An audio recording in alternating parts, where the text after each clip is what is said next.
Well, good morning, everybody, and welcome to Clay Pigeon for the next round of the Club 100 Sprint Championships for 2018. My name's Andrew Mather. He's Howard Mitchell. We are your Double Dash Motorsport Media commentary team, coming to you from Commentary Conservatory. Brilliant to be back here at Clay Pigeon. If this is your first time with us, good morning. Sprints, the biggest championship in Club 100, and as ever, we start this morning with the Clubman and Elite competitors going for their championships. Both championships very, very close at the moment, and I think today, Howard, is going to be a crucial day for both championships to see who's going to take the title at the end of the year. Absolutely, yeah. Good morning, everybody, and lovely to be with you again. It absolutely is going to be a crucial part of the championship. You know, we're heading towards the twilight part of the season here, Andrew. Just this and 2 more rounds to go. So if you're in the hunt for the championship, well, if you're in the hunt for anything, in fact, now is the time when you've really got to start, well, you've got to keep carrying on the momentum that you've had all season and you know, crescendo up to towards the end here. And we're here at, I want to say the fastest track we visit, but actually we have had Shenny on the calendar this year, so that's probably just wins out on this one. But nevertheless, we're here at Clay Pigeon, a circuit that's, you know, fast flowing. Love driving around this place. Both you and I do, mate, and I know a lot of the drivers do enjoy coming here. Situated down in Dorset, so most of the competitors come a little of the way here. But it's so fun to drive around this circuit, and you know, it's often provided us with some really good racing. So I know I say this every time with Club 100, but I am absolutely looking forward to this one today. It's going to be some really good stuff, I reckon, as the championship heads towards the close. And as you mentioned, with the track, not just one of the fastest tracks that we have on the calendar, perfect weather conditions for this time of year. I'm going to cast my mind back 12 months ago to the equivalent meet that we had here last year. The weather conditions were awful. So to see the sun out, it's not too hot, it's not too cold, it's absolutely spot on. That was shown in the practice session that we had this morning. To get down to business straight away, Joe Holmes was the fastest driver, so that's your leader in the Elites Championship at this stage of proceedings. He was the fastest driver with a 40.8 second lap. So that is looking good for him so far. And as I say, he was the only driver to break into the 40 or under the 41 second barrier this morning. Right, so let's get into things. If this is your first time watching one of these Club 100 streams, welcome. The general premise of this morning session is, as I say, Clubmans and Elites. The running order will basically be like this. Clubmans will always go first, followed by the Elites. Each of those classes have 3 heats to compete in with random grids across those 3 heats. The average position for each driver across those 3 heats is the same, so it's all nice and fair. Essentially, drivers will have a race starts from the front of the grid, the middle of the grid, and the back of the grid across the first part of the morning. Each driver scores points relative to how they perform in those heats. Driver who performs the best across the 3 heats will get pole position for the trophy final, 150 points, championship points up for grabs in that one. And as I say, Clubman's always ahead of Elites.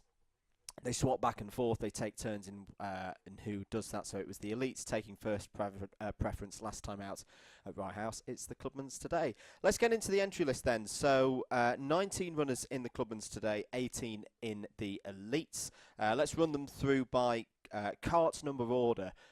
So if you're following a particular driver, listen out for these cart numbers, because in the heat of battle, it might well be that we call it by the cart number as opposed to the name. Number 1, Mark Ridout, currently 8th in the championship, is here today.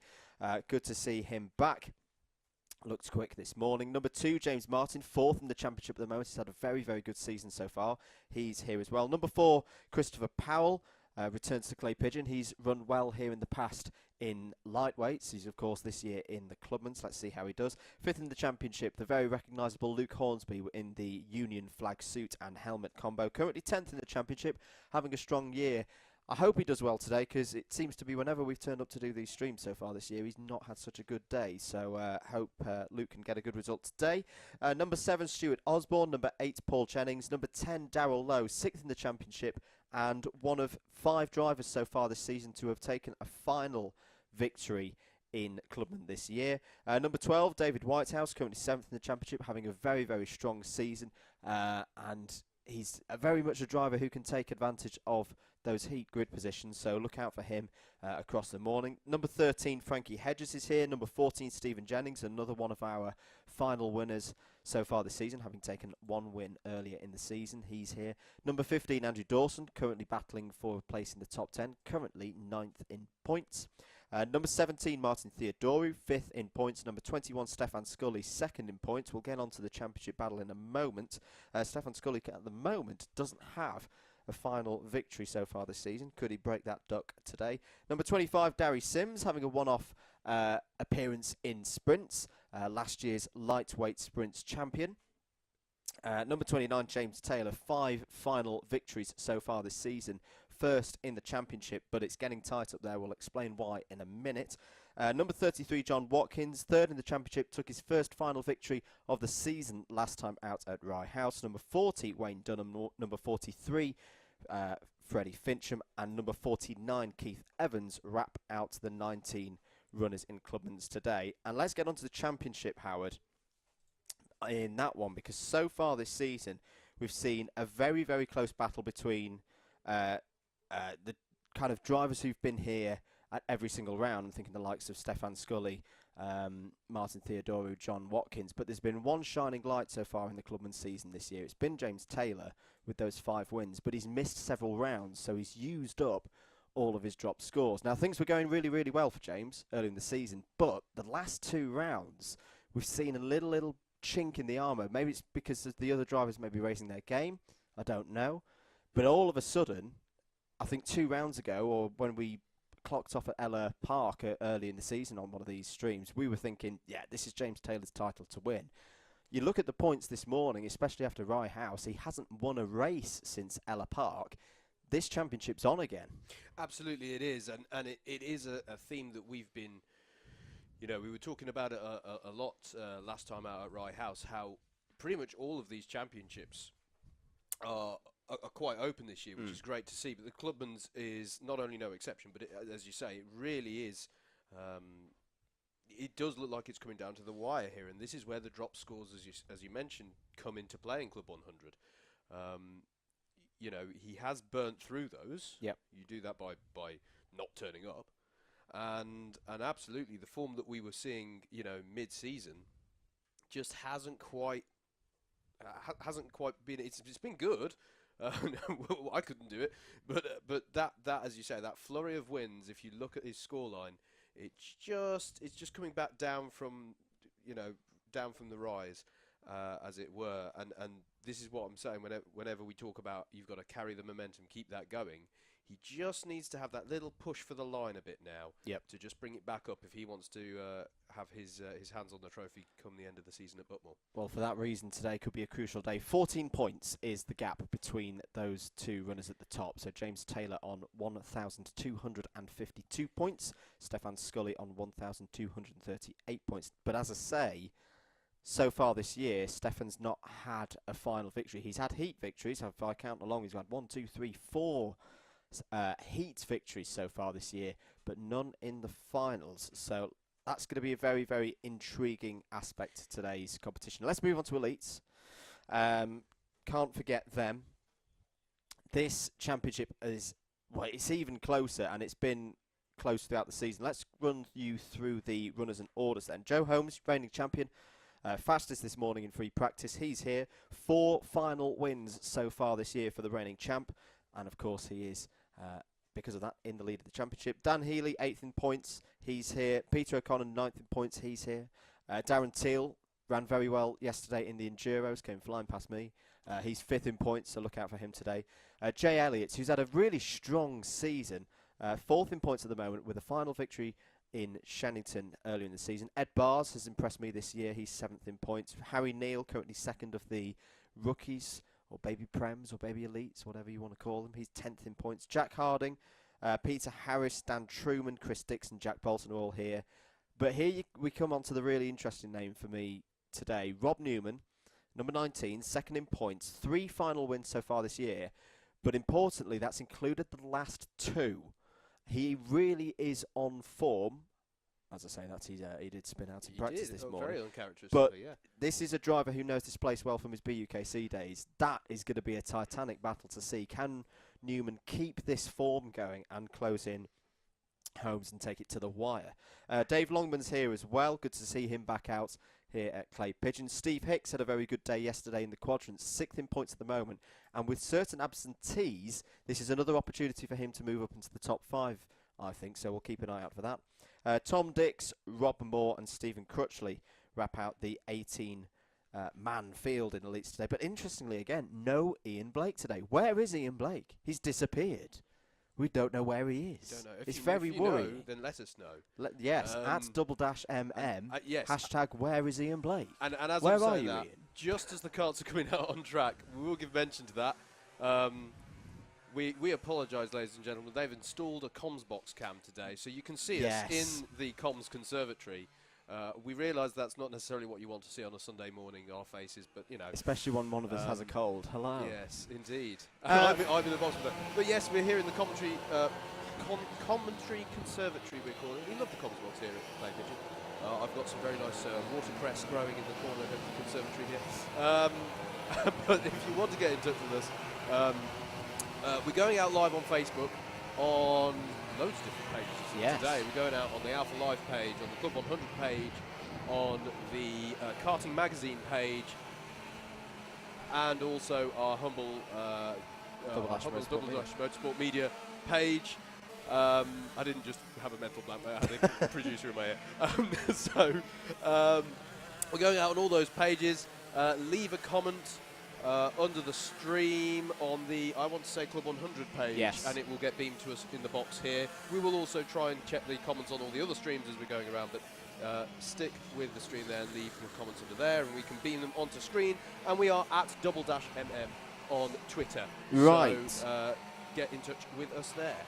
So the first group, or the first heat for the Clubmans are heading out on track now. This is just a bit of free practice for them. Some of the drivers may not have taken part in the free practice session early this morning, so this is them getting up to speed, also checking the carts over, checking they're all okay. And as I say, random grids for these 3 heats.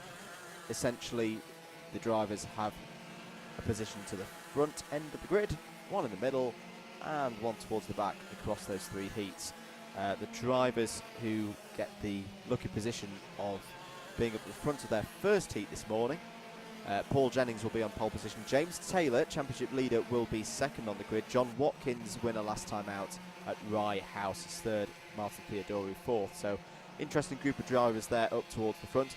It is the Clubmans, the crazy Clubmans, as I've been calling them this season, because they have been crazy at times. It's been fantastic fun for us here in the comms box. Very, very interesting start, that one, and a chance for James Taylor. As I say, hasn't won a race, either heat or final, since Ella Park. This is an opportunity for him to break that duck and get his championship charge back on track. Do we have some comments coming in, Howard? Yeah, we've had loads of people interacting with the stream already. Great to see. Good morning to you all. I'm going to try and beam some of these onto the screen. We've got good luck messages coming in. Some of them for this afternoon, but we've got plenty of good luck messages coming in nonetheless. Reese Collins this afternoon is getting good luck. Wish to him. From Ron Collins. Everybody is saying good luck to Rob Langthorpe. Running in the lights later. Yes, indeed. And also running in the lights later. We've got good luck coming in for Bailey Morgan, who made his debut last time out at Rye House. So it's great to see him back for more Club 100 action. Good to know that he enjoyed himself last time. And has come back for more Club 100 action at a really nice circuit to do it. Quite a different circuit as well to Rye House. I mean, we go from Rye House, which some people describe as the Monaco of Club 100, given its tight nature, its difficulty to overtake. Here, I'm thinking more like, let's say Monza, because it's not Monza-esque. we'll have to think about that. Yes. We'll get back to you. Which Formula One circuit equates to Clay Pigeon on the race calendar? Let us know at Double Dash MM. One thing I did find yesterday in the Enduros, Howard, I've been reading Jenson Button's book, and Yes. it's been teaching me things about how to drive around this place. I think I've cracked it. You've got to be smooth. You've got to be JB smooth around here. Yeah, absolutely. And I have to say as well, the one of the lovely things about Clay Pigeon is that it's unchanged. It is. Yes. You look at a picture of this place from back when the likes of Jenson Button was racing here, and even earlier, and it's just exactly the same layout, completely unchanged. The only thing they've done is move the start-finish straight. So it's an old-school track, and that's part of why we love it. We are getting set then for this first race of the morning then. Let's have a look at the grid then for this first heat in the Clubmans. Paul Jennings, as we mentioned, will be on pole position. Alongside him on the front row is championship leader James Taylor. Row 2 is John Watkins, winner last time out at Rye House, and Martin Theodori, who has continued to impress this season in Clubman. Stefan Scully, second in points, looking for another heat victory here. He starts from row 3 alongside Stuart Osborne. Row 4, very experienced row here. It's Chris Powell and Dave Whitehouse on that fourth row. Darry Sims makes his sprints return, starting from row 5 alongside Frankie Hedges. Freddie Fincham, who's moved up to Clubman's, did very well last time out at Rye House. He starts today at Clay Pigeon on row 6. Mark Ridout forms up that row alongside him. Darrell Lowe and Luke Hornsby will be on row 7. And then on row 8, it's going to be Andrew Dawson and Keith Evans. They're going round the crown one more time, so we'll get this full grid in before we kick this one off. Row 9 is Wayne Dunham and James Martin. 19 runners today in Clubman's for round 10 of the Club 100 Sprints Championships for 2018. Stephen Jennings wrapping out the grid for this first race of the morning, Howard. Yeah, absolutely, mate. Clubman action about to get underway, which you can tell, by the way, if you haven't mentioned it already, by the yellow number plate. So that's how you know it's the Clubman's 25 championship points on offer for the winner of this one, as well as of course, put himself in the pound seats, should their other two heats go well, for pole position for the trophy final, where even more points are on offer. So it is all to play for at one of the UK's fastest go-kart circuits. So just to run through it again, it's Jennings on pole position, Taylor alongside him on the front row. I think we are about ready for the off here at Clay Pigeon. Clubman Class Heat 1, round 10 for the Club 100 Sprint Championships for 2018. Eyes on the lights, the pusher cart pulls away, and we are racing at Clay Pigeon for the first time today. Very even start between Jennings and Taylor. Here we go into turn 1. Are they all going to make it through? John Watkins is challenging there on the inside for second place, but it's a good start for Jennings. He leads ahead of James Taylor. Yeah, dream start for Jennings, and crucially, no issues down at turn 2 where often you can get them. So no full start, exactly what Jennings would have wanted.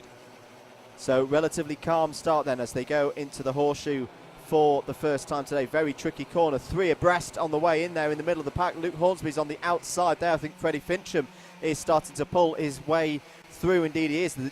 The field, Howard, is already splitting. I can see a top 6 or 7 that have already pulled away from the rest of the pack as the second half of the field here with Dave Whitehouse right in the middle of that. James Martin there as well start to fall behind. End of lap 1, it's Jennings from Taylor, Watkins, Osborne, Theodoru, Scully, Darry Sims, Mark Ridout, Freddie Fincham and Luke Hornsby wrapping up the top 10. As David Whitehouse has to go cross-country there, Andrew. 3 into 1, didn't go at the S's. And I think it was Andrew Dawson who got caught up in that as well. Yes, he did. He also had to go off there. So drama there, but both karts continue. I have to say, only in Club 100, mate, could you say a relatively calm start as they go 3 and nearly 4 abreast into the horseshoe. Coming round again, though, is Paul Jennings. Relatively short lap here with James Taylor, championship leader, right on his tail in the 29, and then the 33 of John Watkins, just breaking away by a kart length or so from Stuart Osborne and Martin Theodoru. As you say, just this little breakaway group here of, yeah, it's about the top 10, isn't it? Hornsby getting onto the back of them now, and he is in 10th place. So field split in half essentially. Stefan Scully having a battle of saw as well. This is back further in the field. Freddie Fincham there in the black and white suit, 25 being Darry Sims. Good to see him back in sprints action. Ran very well for the Racecraft team in Enduros yesterday. Battling it out there with Freddie Fincham, who he knows from previous years in lightweights. Luke Hornsby there in the number 5, still side by side are Sims and Hornsby as we cut back to the leaders. And at the moment, Paul Jennings soaking up the pressure from James Taylor and John Watkins very, very well.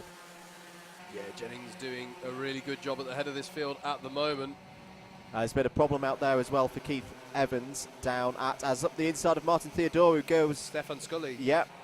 Keith So Evans with that problem, and up the inside of number 7 goes Mark Ridout. That's Stuart Osborne. Osborne tries to get back onto terms, but he's going to be on the outside of the next one, and in fact he's going to get Freddie Fincham going through on that as well. Good battle this, and this is in the mid-pack of the top 10, so Theodorou and Scott. Oh, little mistake! Fourth. There is a mistake from Jennings, and it's going to allow Watkins to have a go at Taylor. That was very good driving from John Watkins. There was a small mistake there from Paul Jennings. I wonder if we can get that on a replay. And James Taylor was just caught out by it himself, and John Watkins took the chance and is through to second place. Yeah, mistake from Jennings, as you say. Theodorou there still battling hard with Stefan Scully, who Scully, of course, will also want to be on the move here with James Taylor ahead at the moment. So here they come past us in commentary conservatory, everyone ducking and weaving, trying to find a position. Stefan Scully looks very, very quick at its early stage of the race, and a change for the lead. Change for the lead. John Watkins goes through, and James Taylor's going to follow him as well. So Paul Jennings has gone from first to third in a matter of corners. Contact warning for the 29 as well. But new leader, John Watkins, winner last time out in the final at Rye House. There is a yellow flag down at Horseshoe. I think it's Keith Evans again in the 49 who's had a problem. Yeah. And indeed it is. We're looking at this string of karts battling over 4th place. Martin Theodorou currently has the bragging rights, but he has Scully, Ridout, Fincham, Sims, Osborne and Hornsby all part of this train. And this is one of those classic situations in sprint racing where the slightest mistake and you're not going to be losing 1 place, you might be losing 5. And look at this, Ridout having a look towards the S's, but there's no opportunity given there by Theodorou. You can see people coming up in a tighter line and setting themselves up. But Theodorou's going defensive here into the hairpin. It's not worked out for him. He's got Ridout alongside, and behind them, Fincham and Scully as well. And Scully's actually been able to get past Ridout and take Theodorou. Where did that come from? And now Theodorou's he's still got Ridout with him as well. Unseen by us, problem for David Whitehouse. You'll see him there, he is. He's just been recovered, so that's not a good start to the day for David Whitehouse. He's fallen to the bottom of the order. And up the inside goes Scully past Theodorou, so that is 4th place now for the driver, second in points heading into today. This is a good race for Stefan Scully. Yeah, absolutely. And this is great stuff we're seeing from the top 2 in the championship here, Andrew. Effectively, every time James Taylor's making up a place, Scully is also doing so, as we're looking at Darry Sims and Freddie Fincham having their battle. That's changed a little bit because Ridout, Stuart Osborne has dropped back a little bit there. Yeah, he's dropped now behind Fincham, as you can see. The number 7 now behind the 43.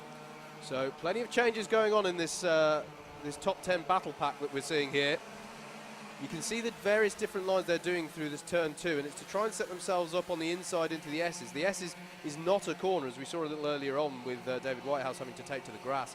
It's not a corner where you can really go through side by side. So if you can get just a nose in up the inside, the other driver 9 times out of 10 has to relent. Or it's highly advisable they relent, shall we say. It takes quite a bold move to hang on to the outside line going into the right hand of the S's. Down the main straight, this battle over 4th comes again. So you've got the breakaway group, the top 3, and they're about 2 seconds up the road from this battling pack, which Scully now leads and is trying to break away from. Meanwhile, up ahead, Andrew, we've got to keep an eye here. Paul Jennings is hounding James Taylor on this lap. Yep, side by he has been for a side couple heading of laps. towards the horseshoe they are now, but Taylor will have the inside line and hold on to it. Fincham and Sims going side by side through the hairpin, and I think there has been a change for the second place. Yes, there has been. Yeah. Paul Jennings is through. He's back into second place ahead of James Taylor. That will be very, very pleasing to Stefan Scully, because he can now see directly ahead of him his championship rival. Will James Taylor try and fight back here? 1 minute to go. Has a little look down the inside, but doesn't go for the move. He's going to get alongside. Great run for James Taylor, and he's through again. Back into second place. The classic manoeuvre, keeping it tight on the approach to the S's. Great move there by James Taylor. Absolutely. Great stuff there from Taylor. You'd think, when you first look at this track, you think, oh, get him under braking to turn 2. But no, get the switch back, have a tighter line on the exit, and it sets yourself up for the S's. And that was textbookly demonstrated there by James Taylor, and it puts a cart between himself and his championship rivals in Scully. They're going on to the final lap then. John Watkins is clear. He's checked out. The battle is for second place, and Jennings is having a little look down through Billy's blind. Taylor goes defensive. Can Jennings get the cutback? Can Taylor control it? That's really well controlled by the championship leader. He holds it down. No chance to get through there into the S's. But here's another opportunity to overtake. Will Jennings go to the inside? No, he's going to look for the outside. Try and cut back on the approach to horseshoe. They're side by side. Taylor will have the inside for the next corner. Jennings is going to try and go round the outside. That would be an audacious manoeuvre if he could do it. And I think he's going to do it. Yes, he can. What a move by Paul Jennings. Meanwhile, we've got to look to the start-finish straight here, because John Watkins is going to come through and take the win in heat number 1. Indeed he does. And there goes Paul Jennings to take second place. Great race for him. James Taylor in third, Stefan Scully fourth, Martin Theodori finishes fifth. Sixth is Mark Ridout. It's Freddie Fincham, Darry Sims, Stuart Osborne and Luke Hornsby to round out the top 10. And then it's Chris Powell, Wayne Dunham, Andrew Dawson. We saw him having a bit of drama in the first couple of laps. He's finished in 13th, 14th for Darrell Lowe. James Martin finishes 15th, Frankie Hedges 16th. David Whitehouse, he's had an eventful one. He finished in 17th. Stephen Jennings finishes in 18th and 19th. We saw several issues out there for Keith Evans. Well, that was the first race of the day alone already. It's really quite exciting. That's some great dogfights in it. So let's have a look back through some of it. So this was the battle earlier in the race in the outskirts of the top 10. Theodori running a little bit wide there. Stefan Scully pulled his way through the field really, really nicely in that one. Just in battling with Mark Ridout.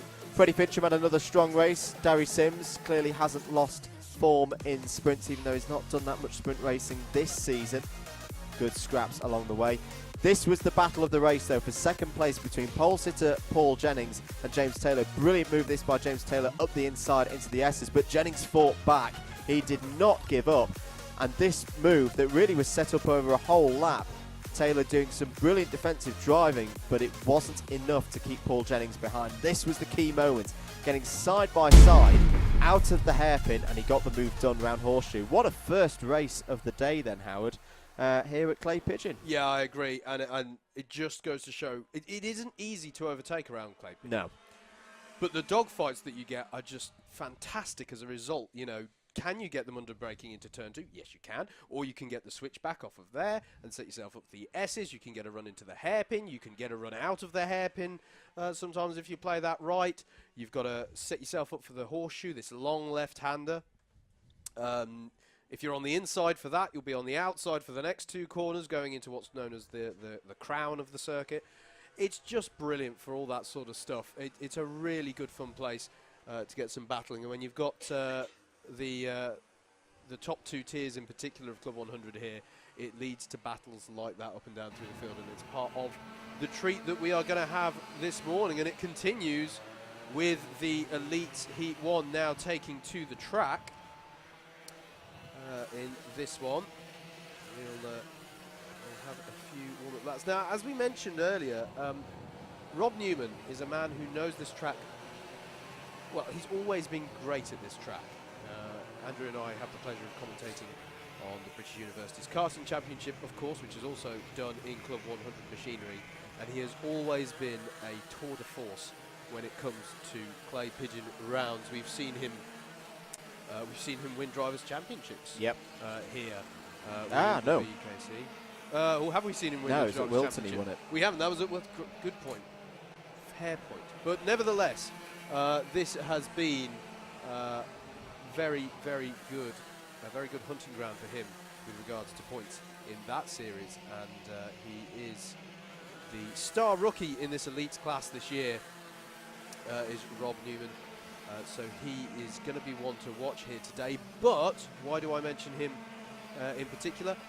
We saw him spin uncharacteristically this morning in the practice session, which I haven't seen him do in a while. Ever. I mean, that is a really unusual event. In fairness, we didn't quite see whether anything led to it, but it was an unusual test session in general this morning. Actually, we also had an incident through Billy's blind where Mark Ridout was off. So it was an unusual test session today in dry conditions. I mean, you were mentioning the weather earlier, mate.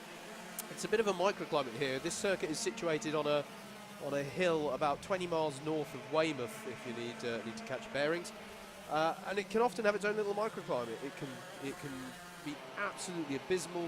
I mean, we visited twice last year. One time it was wall-to-wall sunshine, not a cloud in the sky. Yep. And the other time it was an absolute deluge. So you would expect these conditions will have less incidents, but it's just an interesting point that there were a few more than we would expect in this morning's practice session. Either way, we are now heading into our elites race, mate. We should say, whilst we're talking about weather, no rain is forecast today, but it is clay pigeon, so yes. I'm not going to fully rule it out at this stage of proceedings. So out on circuit at the moment are the elites. This is their first practice for their first heat. So again, same premise. Not all of the drivers were possibly out in the free practice session this morning. So they're out there now, acclimatising themselves to the circuit conditions. And well, it's the elites. So there's quick drivers everywhere in this one. And I just saw a 000 plate go out there. There is a 000 plate. There's a 0 and a 00. I've seen Pete O'Connor has a single 0. I don't know who's the 00. Looked like Jack Harding. Isn't that what Dick Dastardly had in Wacky Races, was the Yes. 00? We'll get onto the grid in a bit, but this is a good opportunity in this first race of the day for, I'd say, Steve Hicks. He's another driver that we've seen have good results here in the past in the BUKC competitions. He starts on the front row in this one. There he is in the black and orange suit in the number 21. Ran very, very well in quadrants yesterday and took up victory there. We should say as well a couple of things regards yesterday. The endurance championships, if you're taking note of those, they are all extremely close as we run into this latter part of the season. Two rounds to go, remember, at Wilton Mill and Bucknor Park. So just while, actually no, we're going to go with a grid. Apologies. So here's your grid then for Elite Sprint Heat 1. Jack Bolton starts on the front row of the grid alongside Steve Hicks there in P2. Dave Longman from Big Cat Motorsport starts in P3 on this one. Alongside him on the second row is Harry Neal. Jay Elliott and Daz Teal will start on row 3. Teal, another driver who ran very, very strongly in the endurances yesterday, will be looking to recapture that form. Rob Newman second in points at the moment, alongside Dan Truman, who ran very, very strongly at Rye House but had a bit of bad luck and a couple of penalties along the way. I reckon he's going to finish the season quite strong. Let's see how he goes from row 4. Peter O'Connor looked strong as well yesterday in the endurances. He will start his elite day from row 5 alongside Jack Harding. Tom Dix and Rob Moore. Rob Moore in the very distinctive helmet, the Braun 2009 style helmet. There he is going through shot. He starts on row 6. Ed Bars, one of the stars of the season for me, starts this race on row 7 alongside championship leader Joe Holmes. Dan Healy and Stephen Crutchley start on row 8, and then it's Peter Harris and Chris Dixon on row 9. We're looking good for a start here then. Heat 1 of the elites for round 10 of 2018. You can see the pace cart telling them just keep it nice and steady. There's some gestures from the drivers. Jack Bolton's going to lead them away. Eyes on the lights. Engine notes rise, and we're away for Heat 1 in the elites. Can Bolton hold on? Can Hicks hold on? He's getting pressure from David Longman already. Will they all make it through cleanly? They do indeed. Testament to the experience of this field. But Bolton, just like we saw with Paul Jennings in the Clubman, has had the dream start. And who's that taking to the grass? It's Howie Neal. Okay. Howie Neal, the number 11. So a little bit of cross-country in there, but otherwise a clean start here as there's the usual jostling for position. Steve Hicks has lost out massively here, and now Rob Newman's having a go. It's all getting a little bit tasty there in the middle. Daz Till's in on this as well as they work their way around to complete the first lap, but Steve Hicks has got somewhat mugged there by Harry Neal and David Longman as they come around to finish this first lap. That was a feisty start from the elites. Contact warning as well for Rob Newman as they go into lap 2 then. Really good start then for Bolton, Elliott and Longman. They've got to work together now to pull away. There is Jay Elliott pushing along Jack Bolton now. And a bit of a lock-up there for Jack Bolton as they headed into the hairpin. Yeah, sorry, it wasn't Harry Neal, of course, because we saw Neal take to the grasses. Here's a challenge for the lead of the race from Jay Elliott. Lovely move there, and Bolton's wide, and it's going to allow David Longman through as well. Well, Dave Longman now up into second place. This could be one of the best results he's had so far of the season. Here we go, end of lap 2. Contact warning for the leader, as that is confirmed over timing. And have we mentioned that Rob Newman did get a contact warning on that first lap as well? So, not the cleanest of starts from the race steward's point of view. Ed Barr's coming through now as well. He's in P7. Look out for him. Oh, contact again between Hicks and Newman. And Hicks is wide and he's not happy about that. Ed Barr's is coming through. O'Connor's coming through. And I think Daz Till's in there as well, as there's all kinds of pushing and shoving coming through the horseshoe. This is quite scrappy from the elites. First time out this morning. 2x2 going through the final 2 corners round the crown of the circuit. 2 very fast corners that lead onto this straight. Daz Till goes a little wide all over the curbing there. Doesn't want to do that too much. Yesterday in the endurances, they were being strict in enforcing this track limits rule. Back at the front here. Sorry, not back at the front here. This is the battle over 4th place. Rob Newman. And by my count, Andrew, he's just got another contact warning. He really needs to be careful to not pick up too many of those. Yeah, I reckon he's on 3 strikes and out now, but up at the front, Jay Elliott, the winner at Shennington earlier in the season in the final, as the championship lead is trying to fight his way through now as well, past Harding. Yeah, and he's got Rob Moore in amongst this as well. Frenetic stuff this at Clay Pigeon. This is your battle just outside the top 10. Let's run through the order. It's Elliott from Longman, Bolton, Newman, Hicks, O'Connor, Truman, Healy, Teal, Holmes, Harding, Bars, Moore, Dix, Neal, Crutchley, Harris, Dixon. And we're saying it's Harding who has the 00. Move for third going on. Rob Newman up the inside of Jack Bolton and he's through. And Hicks is going to have a Hicks, go. yes, he's going to follow him through as well. Great battle this between Rob Newman and Steve Hicks. They're side by side again coming off the horseshoe. It's fantastic. Can they work together with the remaining 4.5 minutes to chase Dave Longman down? Jay Elliott is starting to pull away now. And the lead is 0.8 of a second. Battle here going on between Daz Till and Dan Truman. We just saw there briefly as we've got O'Connor here trying up the inside of Hicks and Bolton. That's and a fantastic gets the job move. done. That's exactly how you do it through turn 2. Meanwhile, side by side goes Hicks and Bolton behind. Hicks clearly unhappy there as about being on the sausage curb, and he's going to be even more unhappy when he next comes around because he's got a penalty for taking out a cone, which, by the way, can also mean a tyre barrier. As Daz Till drives up the inside of Truman and gets the job done. And I'm just looking out of my window, Howard. We've got an incident which has involved the championship leader. Dan Healy and Joe Holmes, I can tell you, out of my commentary box window is off. Joe Holmes is off down at the S's. You'll see them falling through timing now. I don't think it was picked up. Well, it wasn't picked up by ourselves initially in the box. There he is. You just saw him to the right of your screen. The championship leader. We've got controversy here in this one. Is out of this heat. Well, drama aplenty in the championship here. Rob Newman sits in third. Oh, was getting a bit leery on the grass. Oh, Bolton's round as well.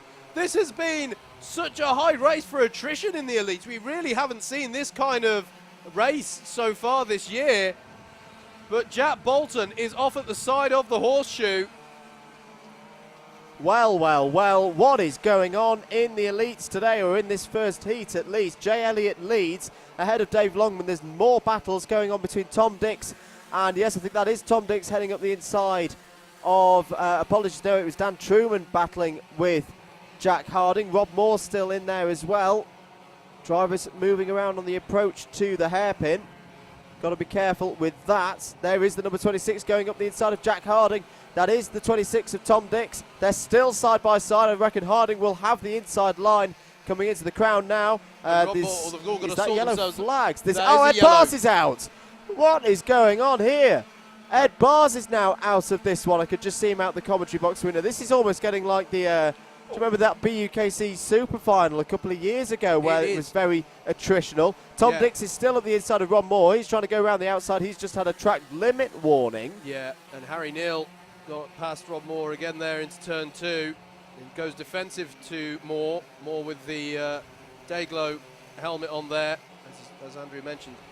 Brawn button style helmet. He's going to try up on the switchback through the horseshoe now. That might work very nicely for him against Harry Neal, but he's been on the outside the next time.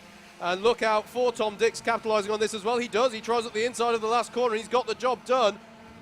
This is fantastic dogfighting, Andrew, we're seeing in this race, but it is leading to some tears out there. Jay Elliott still leads now by a second and a half. Dave Longman is a couple of tenths clear of Rob Newman, so that might come together in the last 2 laps. I've just seen a blue flag in the elites race. As Tom Dix goes up the inside of Harry Neal and is through. Really good move there into the hairpin on the brakes. Yeah, Steve Crutchley has joined onto this pack as well in the 38, so he's here to have some of the action. As the 11 of Neal will try the switchback to try and get a run on Dix into the last corner, but it's not going to be on there, and Dix holds on to the position he gained earlier in the lap. Battle for second place is on. Here it is, Dave Longman and Rob Newman. Rob Newman has been putting in some very, very fast laps this last couple of laps, and is having a look up the inside for second place, and is going to go through. Textbook manoeuvre by Rob Newman. He's up into second place. But Dave Longman's fighting back here. Has a little look up the inside into horseshoe, can't make it through, but Rob Newman taking advantage now. His championship leader and rival is 17th. Here he is up in second place. Absolutely. In the last minute of this heat then, Newman does even more damage to Holmes's championship lead. Meanwhile, ahead of them, by the way, don't forget, 2 seconds up the road, there he is, the number 8, Jay Elliott. He's just checked out on this one. He maybe somewhat oblivious to all the chaos that's going on behind him, because he's had a dream first heat here. Newman still feeling the need to defend for Neal there, against Neal into the hairpin, you can just see in the background. But this man here, Jay Elliott, has done everything he needed to do. Former heavyweight champion, of course, and he's going to come round the final corner here. And it's going to be his first heat victory since Shennington. Second win in the heats of the year for Jay Elliott. What a race. He kept his head in all of that, and he takes the maximum points for that race. Rob Newman finishes in second place. Dave Longman is third. Peter O'Connor fourth. Steve Hicks fifth, but has a cone penalty. Then it was Daz Teal, Dan Truman, Jack Harding, Tom Dix, Harry Neal, Rob Moore, Steve Crutchley, Chris Dixon, Peter Harris, Jack Bolton, who had a spin, will finish in 15th, and then Dan Healy, Joe Holmes and Ed Bars. That is 3 big fallers there in that first heat of the day. It all got a bit scrappy-do out there, didn't it? Not the cleanest race we've seen from the year for the elites. There are penalties to be applied, don't forget. Let's have a look back over some of the race. So here's the start, and Bolton got a good start here, as did Longman and Elliott up the inside. It paid to be on the inside corner there for turn 2, as it often does. This was some of the scrapping early on. Newman and Steve Hicks must have felt a little bit mugged in that first lap. He got a lot of carts going past him. This was Bolton going wide and allowing Elliott through for the lead, and Longman got through as well. Some of the battling further back. This is Newman and Hicks again having a bit of jostling here. Hicks clearly upset about that. Ed Bars, Truman was in there. There was good battling from them. This was Bolton going round at the horseshoe.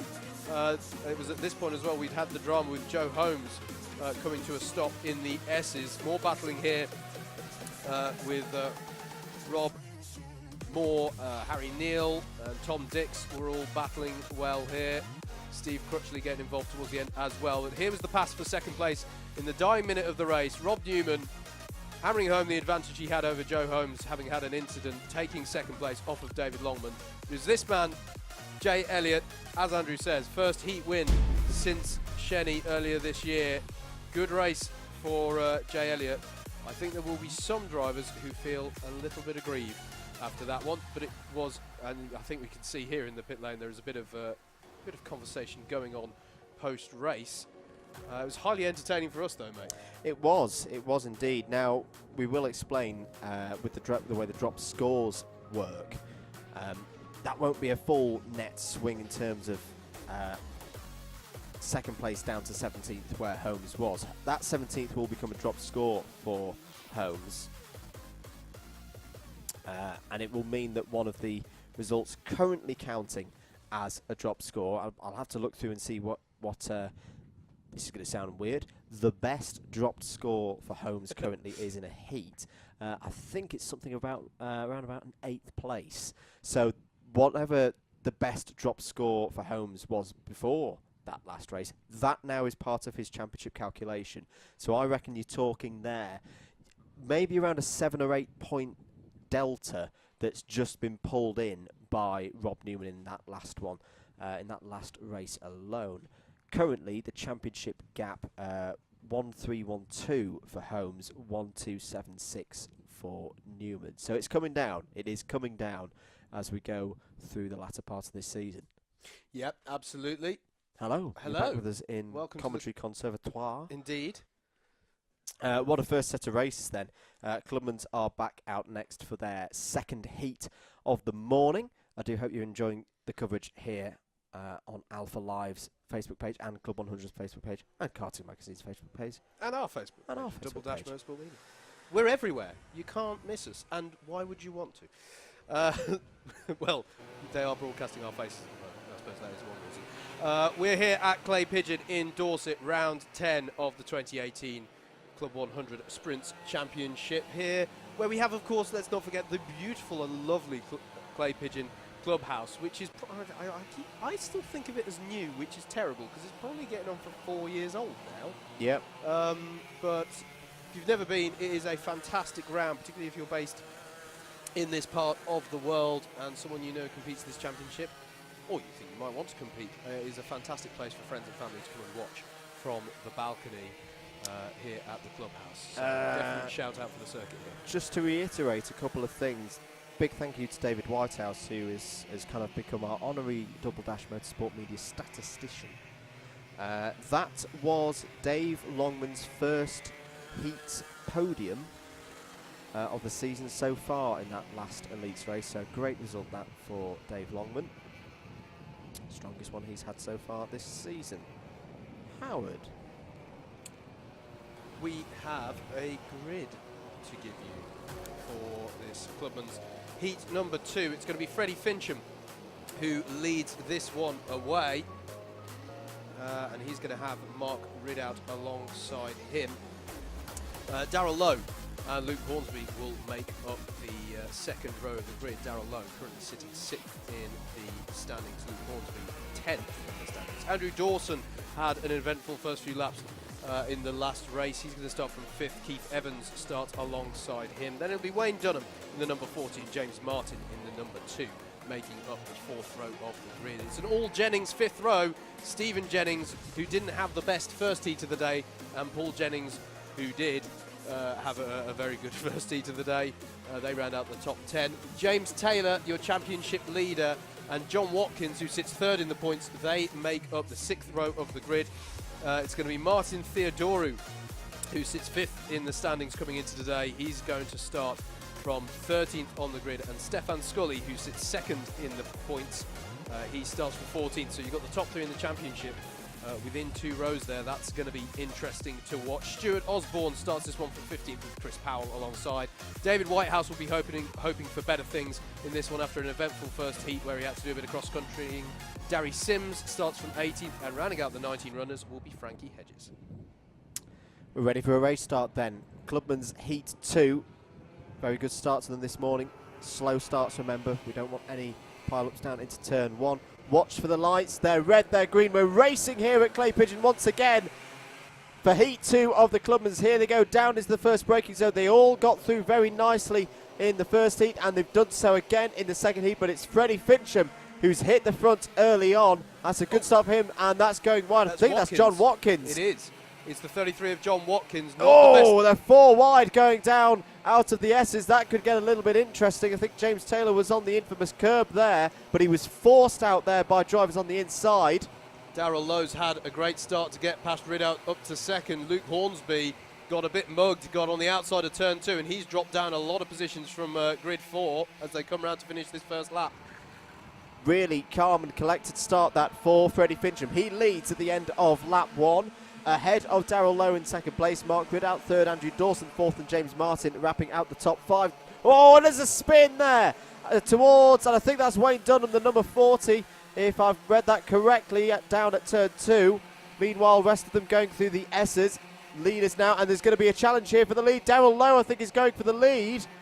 Off screen, he's looking at Luke Hornsby at the moment, battling around side 10th place. But yes, Darrell Lowe is through and into the lead. Here's John Watkins trying to find his way past Luke Hornsby as they come off the horseshoe. It was indeed Wayne Dunham who we saw spun off in turn 2 as Stephen Jennings gets the penalty for ABC takeout. So it's judged to be him who took out Wayne Dunham there. Dunham now underway again as we're watching Darrell Lowe having a battle with Fincham and Ridout heading towards the S's. 3 into 1 won't go, and it's Ridout who gets the job done. So that's another change for the lead then, that Mark Ridout has hit the front, but look at the pack that's now forming in. Martin's in there, Jennings is in there as well, having had a very, very good first heat this morning. Andrew Dawson in the number 15 there. He's now trying to find a way past Darrell Lowe. James Martin in the number 2. Graduate from the lightweight class, which we will watch later this afternoon. Across start finish, the 2 leaders. Ridout from Fincham, Lowe, then Dawson, Martin, and Jennings, Paul Jennings, your top 6. They've broken away from the rest of the field. Absolutely. Again, the field's sort of broken into 2 packs here as Dawson pressures Lowe heading towards the hairpin, but Lowe was wise to it, covered it off. James Martin right on Dawson's tail with his green helmet. Paul Jennings up the inside of the horseshoe, though, on James Martin. James Martin feels a little bit of grief for that one. He raises his arm as there's a penalty for David Whitehouse. It's really not his day so far, Andrew, and that's for ABC bump and pass. Advantage by contact. That is ABC. Yeah, that's for contact with the championship leader, James Taylor, who is currently down in 16th place. Make that 15th place. No, sorry, it's still 16th place. Here they are. So this is the same story again. We saw this at Rye House. I do think part of it is that this Clubman's class has pulled its socks up a little bit. Yep. But James Taylor is just not being able to make the progress through the field that we saw him do at places like Ella Park and Shennington earlier in the season. Yeah, currently on the tail, as you can see there, of the number 5 of Luke Hornsby in his distinctive Union flag coloured helmet and suit combination. We're looking as the number 13 of it's Frankie Hedges. It is Frankie Hedges, isn't it, in the number 13. He goes a bit wide there, but yeah, it's an important point to note here actually. Oh, contact between Hornsby and I think that was Keith Evans there. Yeah. In the Burlart suit. Yeah, weaving their way through the S's onto the back straight. You don't want to go too wide onto the curb there. In the last year they've fitted a sausage shaped curb there as Theodoru goes up the inside of, was that Evans he just went up the inside of there in the horseshoe. Nice move there. We're looking back at the front though. Here's Ridout with Freddie Fincham on his tail. Darrell Lowe and Andrew Dawson in hot pursuit as well as they head through Billy's Blind and towards turn 2. Big braking zone this, but not actually as heavy as you might think, because Fincham's going to try at the inside into the S's and gets the job done. That is textbook switchback through turn 2. And another change for the lead, but Ridout's going to surely have a look into the hairpin if Fincham gives him the opportunity, which he doesn't. He's wise to it, takes a slightly tighter line on the inside of there, but it means he may be vulnerable into the horseshoe. Meanwhile, it's all closed up behind them. Paul Jennings has caught up to and passed Andrew Dawson on this lap and is now hounding the back of Darrell Lowe for third, as Fincham and Ridout aren't done yet, you would bet. Paul Jennings having an absolutely fantastic day so far. Really racy, some great moves he's put in. We've got 3 minutes of this one to go. Mark Ridout's going to have a little look down the inside into the first braking zone. They're side by side. Oh my goodness, look at this. They're 3 wide. Darrell Lowe, what a manoeuvre. But he's held off by Freddie Fincham. I thought if he'd made that, that was going to be the move of the season from Darrell Lowe. But what a race we're seeing so far. Oh, and they're wide again. And I think that's Stephen Jennings coming through. Stephen Jennings has popped up out of nowhere. Oh. There's going to be contact. There's going to be more contact. James Martin is fighting in the middle of this. Jennings has got his hand up in the air to say, what is going on? I don't know what's going on, Stephen. It's absolute chaos out there, but it's brilliant. It's essentially now a top, I don't know, 12 battle for the lead of this race, although Fincham and Lowe have got a bit of breathing space there. There's a car getting restarted on the outside of turn 2 that they'll all have to weave their way past. Bear in mind that Stephen Jennings has got a penalty already in this one, so that's got to be applied. As what's going on there? That was the slow starting Frankie James Hedges. Taylor spins! James Taylor oh my goodness me! We're not catching this on the cameras, folks, but coming out the S's just a few metres ahead of where he had the spin in the last heat. James Taylor, championship leader, is round as we look back towards the front, and one of the men towards the front, Andrew, in this manic pack at the front, is Stefan Scully, the man sat second in this championship. It is all going wrong for James Taylor today. It was just as Frankie Hedges was getting back up to speed, he just got caught out by him in span. Track limit warning for the number 14 of Stephen Jennings. That's the Jennings in the red helmet and the red suit. Oh, let's just take a breath. There is Taylor. And you'll see Scully in the black and fluorescent yellow shoulder padded suit. He just went past the championship leader in James Taylor. Well, that's going to have an effect on James Taylor's mood, I would wager. It really is not going his way as Scully is hounding the back of Stephen Jennings here. Jennings in the 14, Scully in the 21. This would be over 8th place. We've got exactly a minute of this one to go, and you still can't say for certain who's going to win this one. Freddie Fincham leads, just ahead of Darrell Lowe, and then Mark Ridout, who's kept himself at the sharp end of this race, come hell or high water, given the amount of action we've seen. And Andrew Dawson has got himself back up to 4th. Paul Jennings is in 5th. There's James Martin with the green helmet in 6th. And then on his tail is John Watkins, who, of course, hits 3rd in the championship. So it's really not good news for James Taylor at the moment, because his 2 championship rivals here, or his 2 most prominent championship rivals, are both in the top 10. Going on to the final lap then. Can Freddie Fincham take this race victory? We saw how quick he was at Rye House. It was a very, very good run, and he took a heat win in that as Whitehouse challenging Scully. He's doing the switchback and he's got the job done. I believe we have seen a penalty to be applied for Whitehouse. Yes. But now it's going to be Darry Sims pressuring the back of Scully. We're looking slightly further ahead. Here's Ridout and Andrew Dawson battling over 3rd place here. But I don't think Dawson's going to be able to do anything in this last sector. So we need to look for the line, because this man here, Freddie Fincham, 2nd heat victory of the season. Freddie Fincham belongs in the Clubman's. He takes victory in Heat 2. Darrell Lowe finishes 2nd. Mark Ridout in 3rd. Andrew Dawson 4th. Another great result for Paul Jennings there in 5th place. 6th place for James Martin. 7th place for John Watkins. 8th place for David Whitehouse, but we know he has a penalty. 9th place for Stephen Jennings. 10th for Stefan Scully. 11th Darry Sims. 12th Chris Powell. 13th Martin Theodoru. 14th Luke Hornsby. 15th Stuart Hosborne. 16th Keith Evans. 17th Wayne Dunham. 18th Frankie Hedges, and a retirement. He pulled in and retired the kart. 19th for James Taylor. Let's have a look back then over another frenetic race here at Clay Pigeon. This was the early battling. You can see Stefan Scully was battling pretty much throughout that entire race, let's not lie. Here was the battling at the front between Ridout, Fincham and Darrell Lowe. Ridout got out in front initially. Andrew Dawson featured heavily in the top 5 throughout that race as well. As did James Martin. Here was a move from Paul Jennings on James Martin in the horseshoe. Martin not happy with that, and ultimately he did hold that position ahead, did Jennings. Here was just the immense battling through the top 10. We saw plenty of these switchback moves for second place. There was Fincham getting to the head of the field, and Ridout couldn't get back past him. But is this the Darrell Lowe one? I think so. Because this one was immense, going 3 wide through 2 and 3, and Darrell Lowe was able to hang on to the inside into the S's. Andrew, that's my overtake of the day so far, definitely, and the gauntlet has been thrown down for that award. We didn't catch it on cameras, of course, but it was around about this time that championship leader James Taylor came to a stop.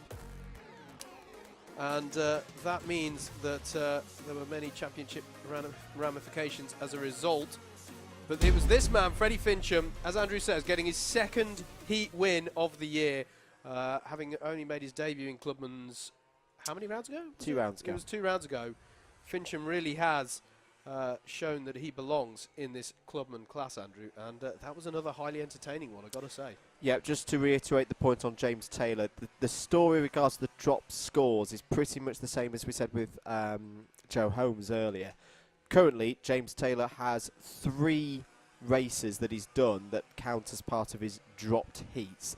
To detail them, because it's nice and easy for us, it's a 9th, a 13th and a 17th. So that 9th has now become part of Taylor's championship score, if you follow what I mean. We're on to the next race. It's going to be Elite Heat 2. So we'll see these guys out in, or forming their grid in a moment. John Della says, well done, Freddie, good race. He really is impressing me at the moment, Howard. As to just how he's just taken to things in Clubman at the moment.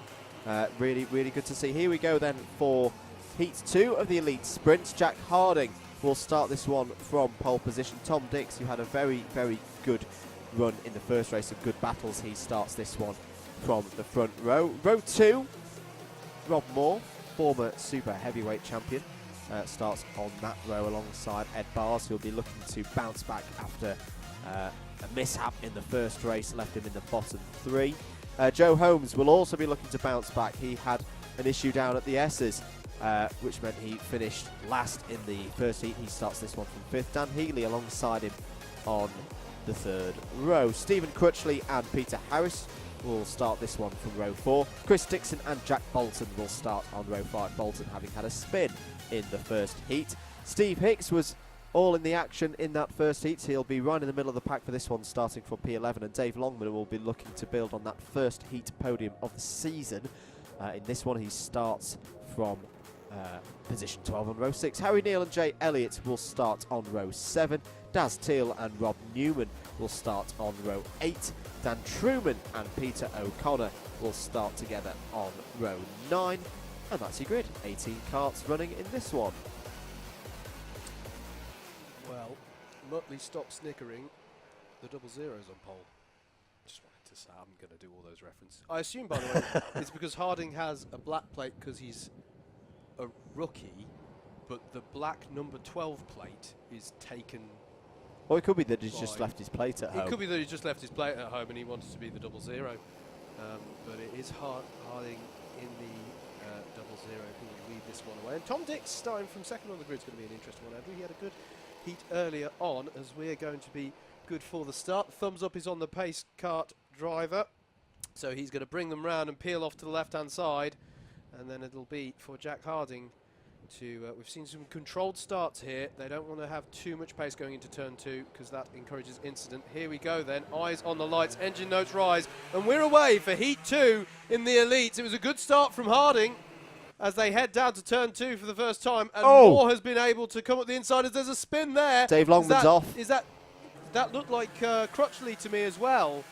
We'll wait to confirm that one, but that looked like Longman and Crutchley to me. I think Crutchley was a little bit further up the order. I'll just check who it was coming through. It was the 38. Apologies, you are absolutely spot on, Howard. No worries. I can cancel that optician's appointment as they come around to finish this first lap.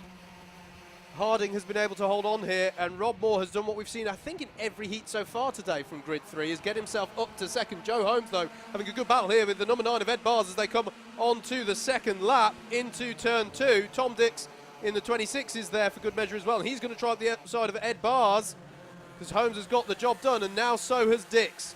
And now it's Dan Healy who will pressure the back, as there's a penalty for Chris Dixon for ABC takeout, presumably on Longman and Crutchley at the back of the field. It's absolutely right. So Dave Longman, not the start he would have wanted in that one after having finished third in the first heat. There, Steve Hicks and Rob Newman fighting again. We saw a lot of this in Heat 1. And already we need to keep an eye here on the battle over second place. There's David Longman, who's got back underway. But look at this, Joe Holmes is already on the back of Rob Moore here. He needs to be a man on the move after his incident in the first heat of the day. This is the top three, who at the moment look like they're glued together. They're so close. Through the S's they go, left, right, onto the back straight. Mind the sausage curb on the right-hand side. That will cause the cart to bottom out and you'll get a penalty. Rob Moore looked like he was going to have a go there into the hairpin, but all it's done is allowed Joe Holmes a little wheel alongside there as they head through the horseshoe. This left-hander then leads on to the top part of the circuit through this right-hander. And Joe Holmes is going to try the inside of the final corner. Rob Moore, there's a little bit of nerfing there, and Rob Moore goes wide. And Joe Holmes puts his hand up as if to acknowledge he knew that was a little bit bold, a little bit robust. Now, we're going to have to keep our eye here for any penalties forthcoming, or at least warnings, because that was not the way Holmes would have wanted it to go, and it's allowed this pack to bunch up amongst the top 8 carts here at the head of this field. As challenge for the lead, Joe Holmes has gone for it through the hairpin on Jack Harding. It's allowed Dix through as well. Tom Dix now up to second as they head into the horseshoe. Harding's back up the inside of Dix. He's going to try and stamp his authority before the next right-hander. Rob Moore's trying to get past Dix as well, but the number 5 of Dan Healy is trying to get past Rob Moore in turn. And it's battle on here. You can see this string of carts. This is all for the lead of the race. Joe Holmes confirmed as the leader across the line.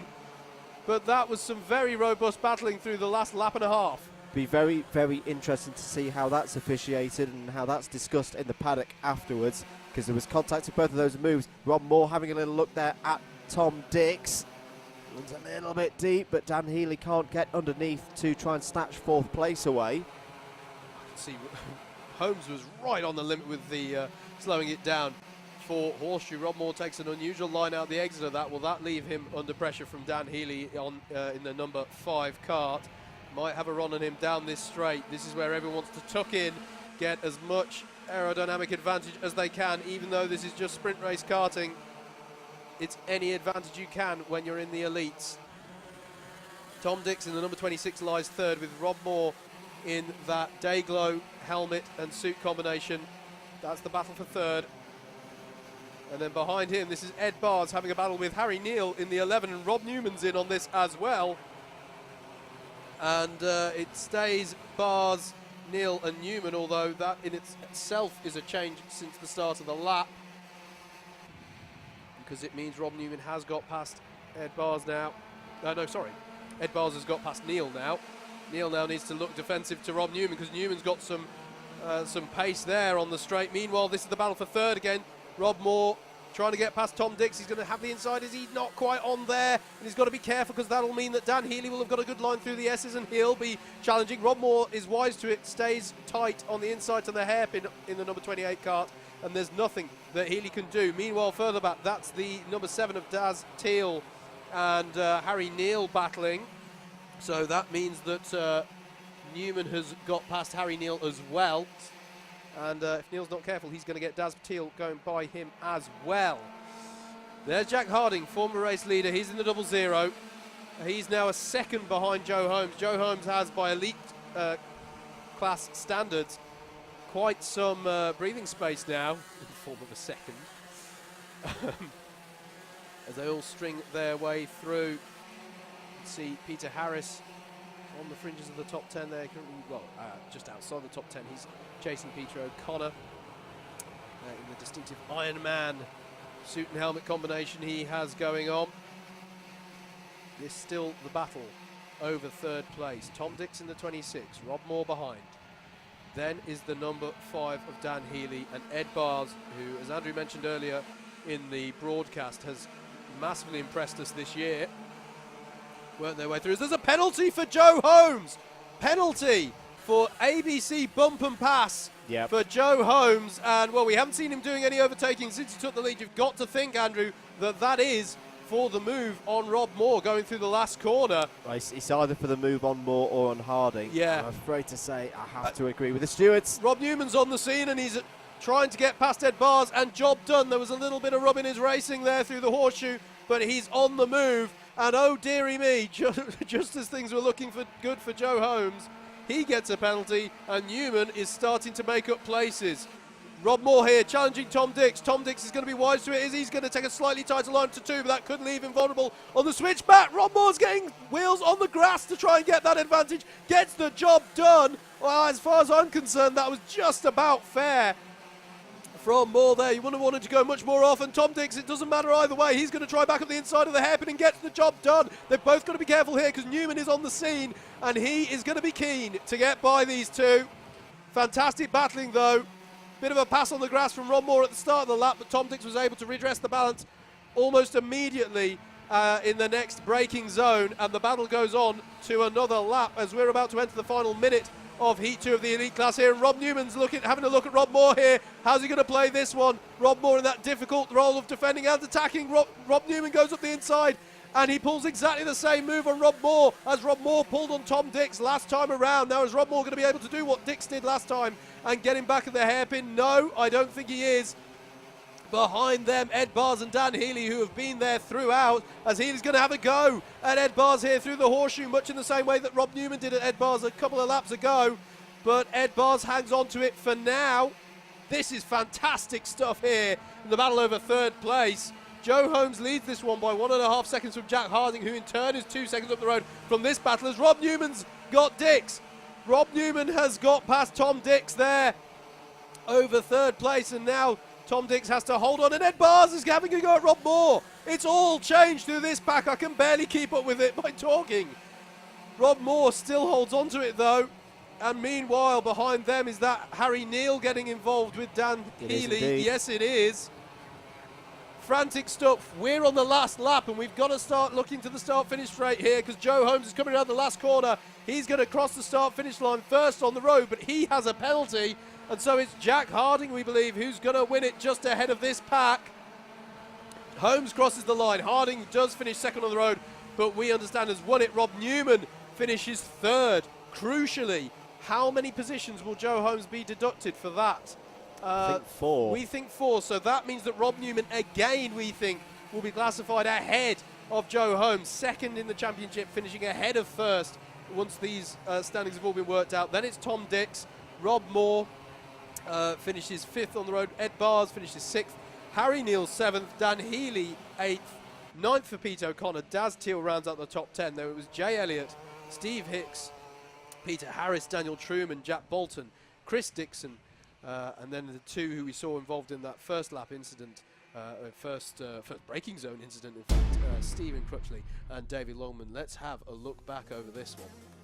I've got that down as a first heat victory of the season for Jack Harding. Remarkable to believe that, actually. He's been so fast all season. Yeah. Here was some of the action then. Rob Moore was in the mix here. Joe Holmes, this was early in the race when Joe Holmes was trying to fight his way through the order. And there was the move there, a bit of contact there. But the thing was, Tom Dix nipped through and meant that Holmes couldn't hand the position back. Moore battling along at the front. Ed Bars had a good run in this one, battling with Harry Neal and Rob Newman in there. Rob Moore really had a good race there. Does not look out of shape in what is still his first season in Elites. Dan Healy, good race for him. He needed that after the incident in the first race. Rob Newman down the inside with Rob Moore fighting along there with Tom Dix into the S's. Tom Dix fought back though, having a move up the inside into the hairpin on Rob Moore. That was your highlights from Elite Heat Sprint 2. So we're getting it ready now for Clubman Heat 3. I'm going to close that door. You wanted to see that Mr. Mitchell has vacated the comms box, but not to worry. You just have to deal with me.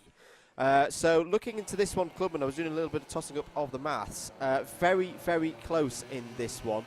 as we go into the final heat for the Clubmans. Nobody's really dominated so far yet, but at the moment I've got Paul Jennings as having performed the best over those first 2 heats, with a 2nd and a 5th.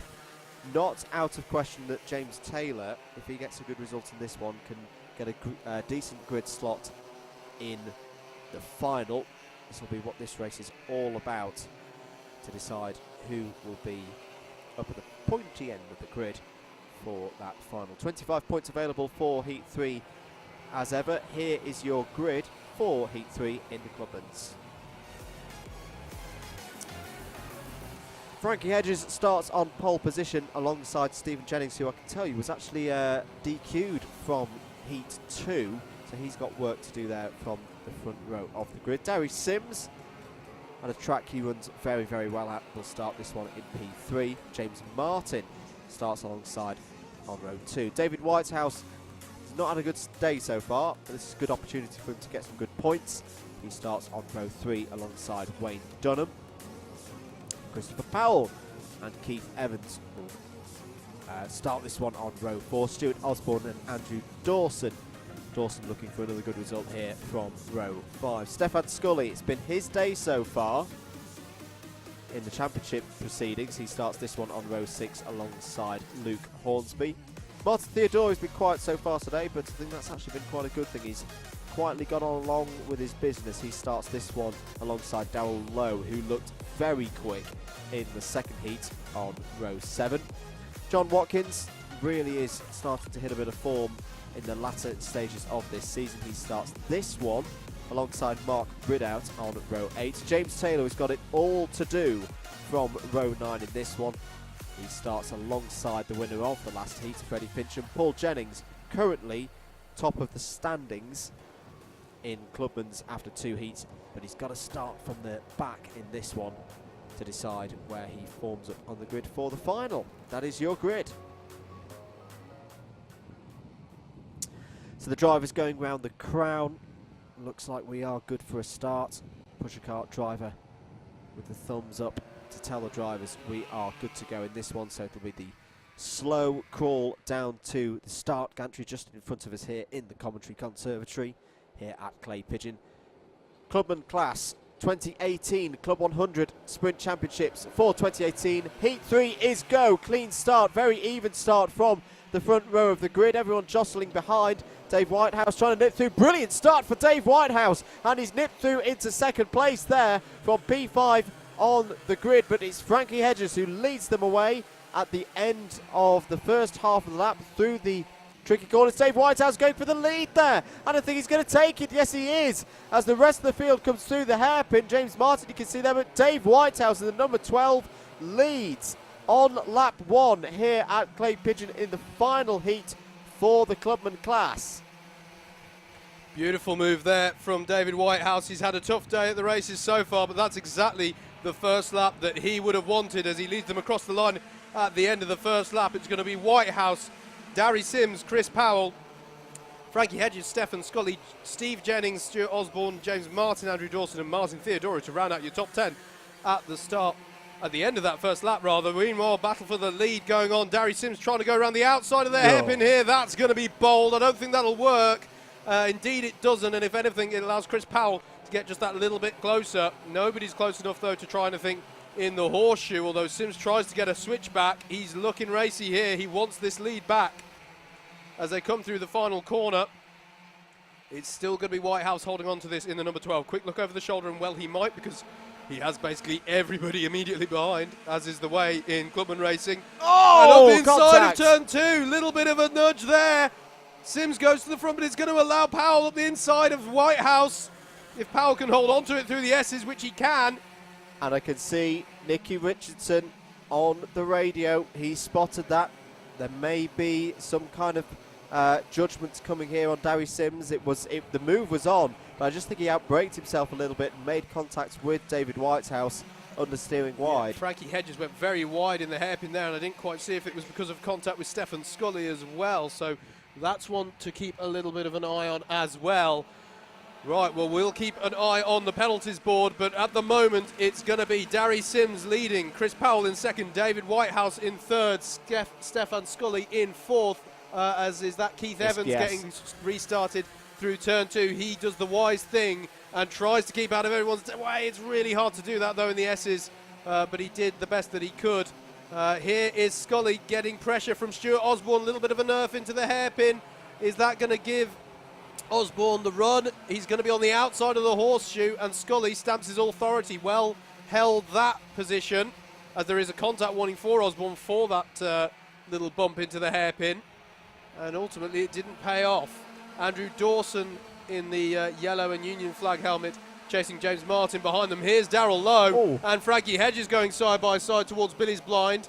That's an amazing, that's 2 by 2 by 2 they went through into the second corner there. But James Martin, meanwhile, has got past Andrew Dawson there.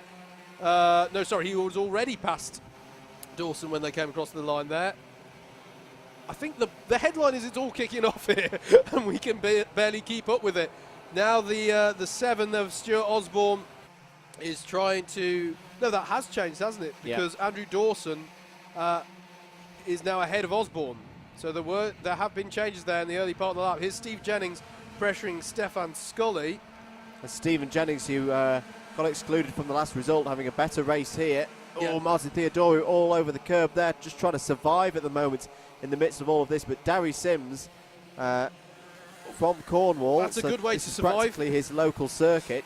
Leads this one. And look at this 3 wide. Luke Horsby's trying to get involved in it, and the championship leader's in there as well. There's a penalty for James Martin for a bump and pass.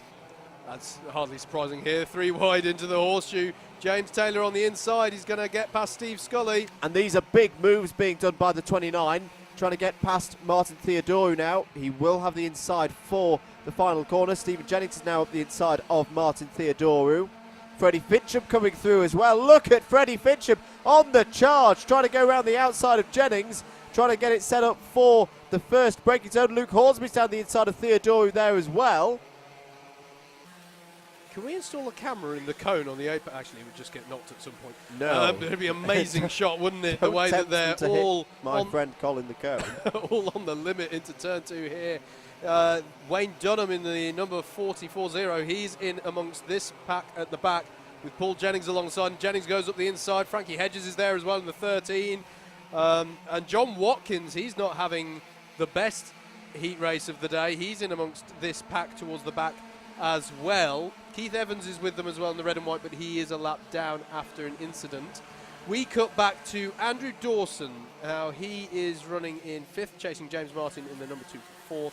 And the 7 of Stuart Osborne is with them. The reason you can't really see the top 3 is, well, there they are. Nice pan across there, guys. Here is the battle for second, with Chris Powell at the wheel of the number 4 and David Whitehouse, who might feel a little bit wounded for the way in which he lost the lead earlier on, because it was quite a robust overtake on the tail of Powell. And there is Darry Sims in the number 25, currently leading this one.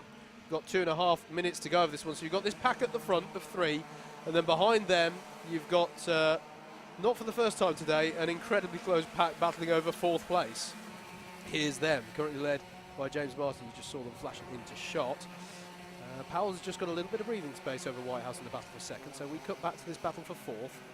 Dawson there in 5th with Stuart Osborne in the number 7. Then there's a small gap back to Stefan Scully, who leads Darrell Lowe, and critically behind Lowe is James Taylor. So if Taylor can get past Lowe, here is Taylor in the 29 on the tail of Lowe in the number 10. So 1 kart separating the top 2 in the championship standings at the moment. James Martin leads that battle on, and then here's Scully in the 21. No overtakes on here. We are getting into the end game phase of this heat. So if you're going to make a move, now's the time to start thinking about it. Freddie Fincham is on the scene as well, winning, of course, the second heat we had just a few moments ago. And Fincham up the inside of Taylor. Well, he caught Taylor napping a bit there in the hairpin, didn't he? That looked a very clean and typical move there. There was no defence given there. So Fincham passed James Taylor there, up into 9th place. And Taylor's now trying to come back at Fincham. Fincham uses all of the curbing that he's allowed to. and manages to hold on to it here. Goes a little bit tighter on 2. James Taylor's going to have a look up the inside here to head towards the S's. Indeed he is. It's going to be difficult though. Fincham, they're going side by side through the S's. That takes a lot of boldness, and Fincham still holds on. Fantastic work there. You don't often see 2 drivers going side by side like that all the way through the S's. Meanwhile, just up ahead of them, here's Darrell Lowe. He'll be on the outside of the horseshoe, but can he get a switchback on Scully? This is for 7th place, and Scully's able to hold on to that as well. Well, they'll cross the line, and the history books will suggest that nothing changed, but that was a dramatic lap amongst this 4 battling over 7th place. Just having a little look up the road, the top 3 have spread out just a tiny bit, just enough not to worry each other. Here's Darry Sims, your leader, in the 25, and this is the last lap, so he will come round the hairpin now, and then into the left hand of the horseshoe. There is Chris Powell and David Whitehouse behind him. The top 6, the 2 packs of 3 that were battling so hard, have just calmed down a little as we come to this one, and it means it's a nice calm finish here for Darry Sims in the number 25, who will take the Heat 3 win in the Clubman's class for round 10. And it's his... Oh, it's Darrell Lowe's off on the last lap. We'll check where that finishes. No, that's Wayne Dunham. That was Wayne Dunham. Apologies. There's Lowe going by. But that is Darry Sims' first win in sprints since he won the title in lightweights last year. That's fantastic stuff for Darry. Well done, that man. Great stuff.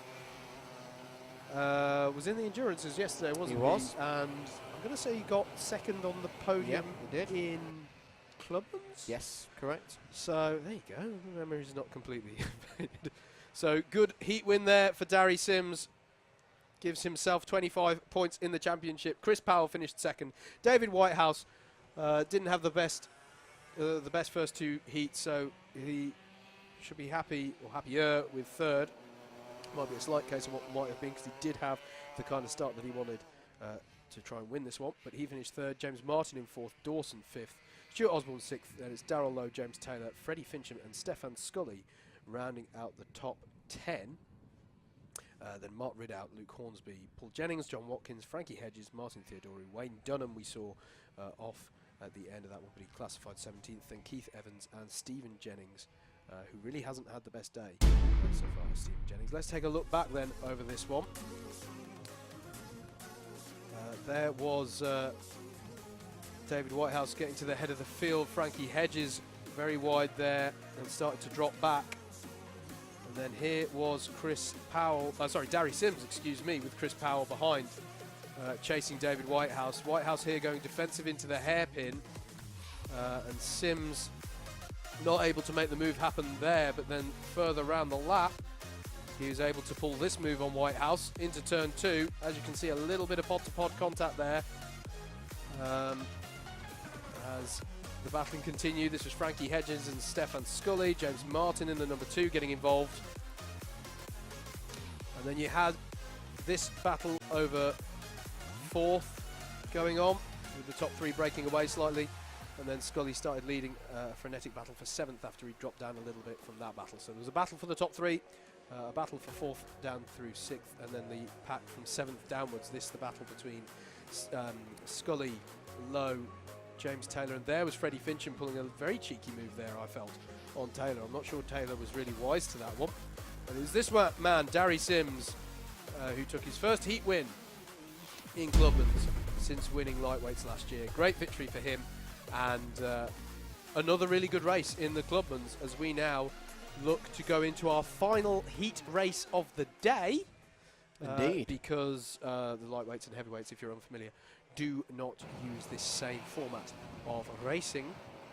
So we go into our final elites heat of the day. I think the midst of the Clubman races, that the final is going to be wide open.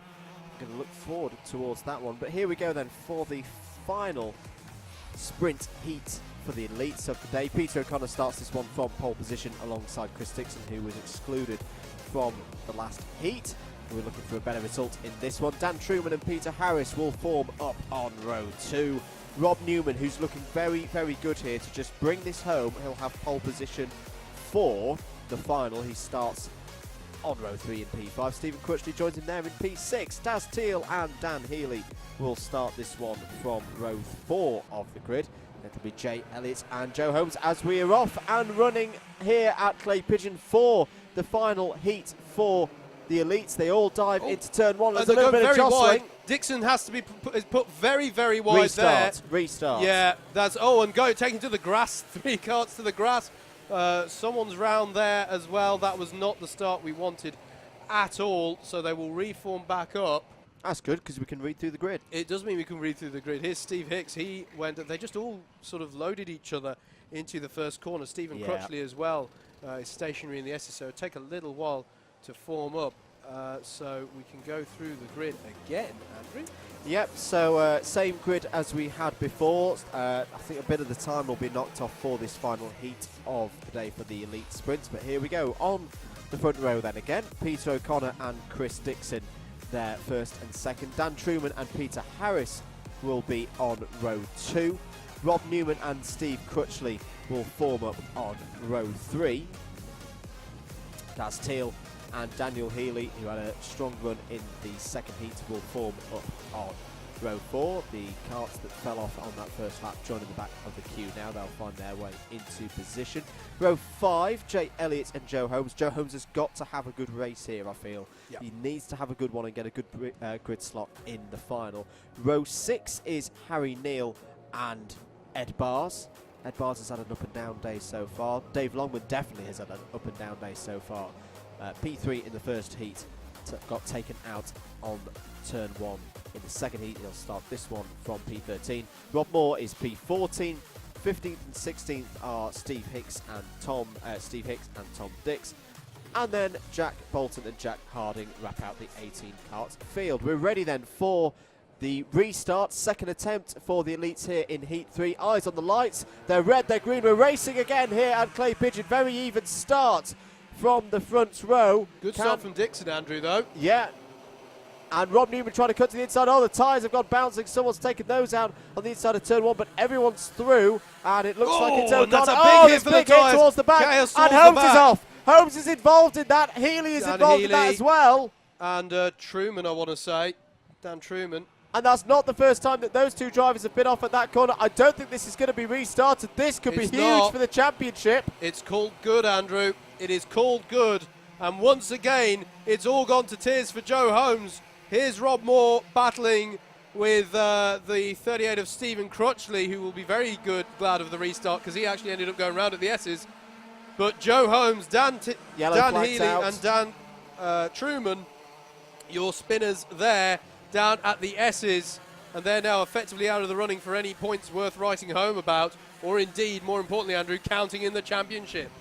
This is something I've never seen before. Dan Underhill, who's working as one of the marshals today, has had to walk, I think, about 150 metres just sprinted down towards the hairpin to retrieve tyres from the S's. I don't think I've seen those tyres ever further from where they're meant to be. No, that was quite spectacular. I think it was Dan Truman who hit because I saw a white helmet, black suit, as there's a penalty for Steve Hicks for ABC bump and pass. That's not takeout, that's just bump and pass. Right, this is the battle for the lead, by the way. This is Pete O'Connor with Chris Dixon and Rob Newman. And again, Rob Newman is right where he needs to be and capitalise on this. That's Daz Teal having a go at Peter Harris further behind them. But that was Rob Newman just there, going by Chris Dixon for second place. And behind them here, Peter Harris in the number 13 Ironman helmet has gone past Daz Teal in the number 7. So all change amongst the top 5 as well. In amidst all the chaos for the people at the back, there is frenetic battling at the front. And funnily enough, Andrew, they're going to be catching up soon to, well, it won't be traffic, will it? Because Dan Healy's going to be setting rude pace. Yep. But they are going to have to deal potentially here with blue flags as Daz Teal gets back at Peter Harris. And through goes Jay Elliott as well. Jay Elliott follows Daz Teal through, and if he's really cheeky, he'll have a go at Teal into the hairpin. But it's not on there. He'll try the switchback. That's a beautiful switchback. Can he make it stick? Yes, he can. He denies Daz Teal the inside for the horseshoe. Really nice moves there from Jay Elliott, driving really well today, Andrew. He is indeed. Really is on form here today at Clay Pigeon. as they come round to finish what will be lap 4. Rob Newman challenging for the lead here into turn 2. Here he is, the number 19 up the inside of Pete O'Connor in the 0. Will O'Connor get back to it into turn 3? Yes, he is. Another great example of the fantastic battling you can get here at Clay Pigeon. He gestures to Rob Newman to say, let's work together. I don't think Newman's having any of it. Up the inside of the hairpin. Beautiful move again from Newman. He's driving like a man possessed. Fastest lap of the race he has as well at the moment. And Newman to the head of the field at a time when Joe Holmes is once again wounded here, Andrew. He is indeed. This is exactly what Rob Newman wants. If he does this, if he gets home in first, well, to be honest, if he gets home in about 4th place, I reckon, he will have pole position for the final. Still Dan Healy up ahead of them. I'm just going to have a look at Dan Healy's pace. It's good. It's still low 41s, so they're not going to catch him at this rate. Not for the first time today. We've got a breakaway group of 3 and then a good battle over 4th, 5th and 6th happening behind them. Here is Jay Elliott in 4th. With Daz Teal and Ed Bars challenging Daz Teal on the exit of the hairpin. I don't think he's going to have any advantage in the horseshoe. He'll try a switchback, get more pace on exit, but Teal is wise to that and covers it off well. Great stuff again here in the Elites. Final heat of the morning for them before the final. I mentioned weather earlier. I'm looking out the windows. Yeah. It is getting quite cloudy out there. It is. Let's not rule out a little bit of precipitation, as here's the battle between Bars and Teal, and that is a change for position. Bars through, now trying to chase down Jay Elliott there in the number 8. Peter Harris still holding himself nicely there in P7. Rob Moore must be wondering what he's done to accept Tom Dix. They're just battling all day. Yes. Track limit warning for Stephen Crutchley. Now, have we talked about track limit warnings much so far today, Howard? In all the action, no, we haven't. Well, I'd say there's 2/3 areas really, because you've got the exit of the S's, where there'll be harsh penalising that because of the sausage curb, which the karts can bottom out on, and it's on chain and sprocket side of the kart as well. So the steward's very keen to dissuade drivers from using any of that. You've got sort of the exit on the hairpin.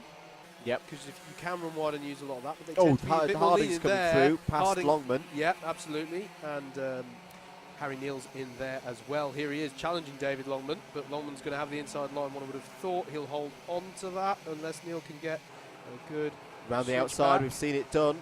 Longman deals with it well. But they're going to be side by side again here a little bit. But yes, in the final place, handily they're just coming up to it now. There is the exit of the final corner. If you run wide there, you will be getting a penalty, as Ed Bars has got past Jay Elliott here for 4th place. Nice move there from Ed Bars. He's a man on the move. 2 drivers doing really well today are Bars and Elliott. At the moment, it is the number 9 of Ed Bars who has the bragging rights here. Heat 3 of the Elites. Jay Elliott similarly needed to take care of himself and get a good result in this one. That will give him a good grid slot for the final. Absolutely. 2 minutes to go then. Rob Newman leads this event, leads this race so far. His pace is astonishing. It is in the 40.7s, the 40.8s consistently. They are starting to close in on Dan Healy now. Here's the battle between Steve Hicks and Peter Harris. We know Hicks has a penalty. Yeah, Hicks nearly taking to the grass there to try and get past Pete Harris. He clearly had the speed advantage going down the straight. He's not been able to convert. It feels like it's been a frustrating day for Hicks so far, but here he is heading towards the hairpin. Going to try at the inside. Nicely done move there. Will Harris have a response on the exit? He puts his kart the only place he can. He's going to try to switch over, sell the dummy somewhat, but it wasn't on there. And now he's got Jack Harding, who's been working his way back up the field, challenging him. This is over 10th place, and Harding has a run on him into the final corner. Gets the job done. Not a great series of corners there for Pete Harris, and now he'll be trying to get back onto terms with Harding, who's just got past, and defending from Jack Bolton, who's joining in the fun from further back in the field. He is indeed. Less than a minute to go then. There'll be this lap plus one more for the Elites to sort themselves out. Bolton having a little look there at Peter Harris, but he's not close enough going into the hairpin this time around. 38 there, Steve Crutchley.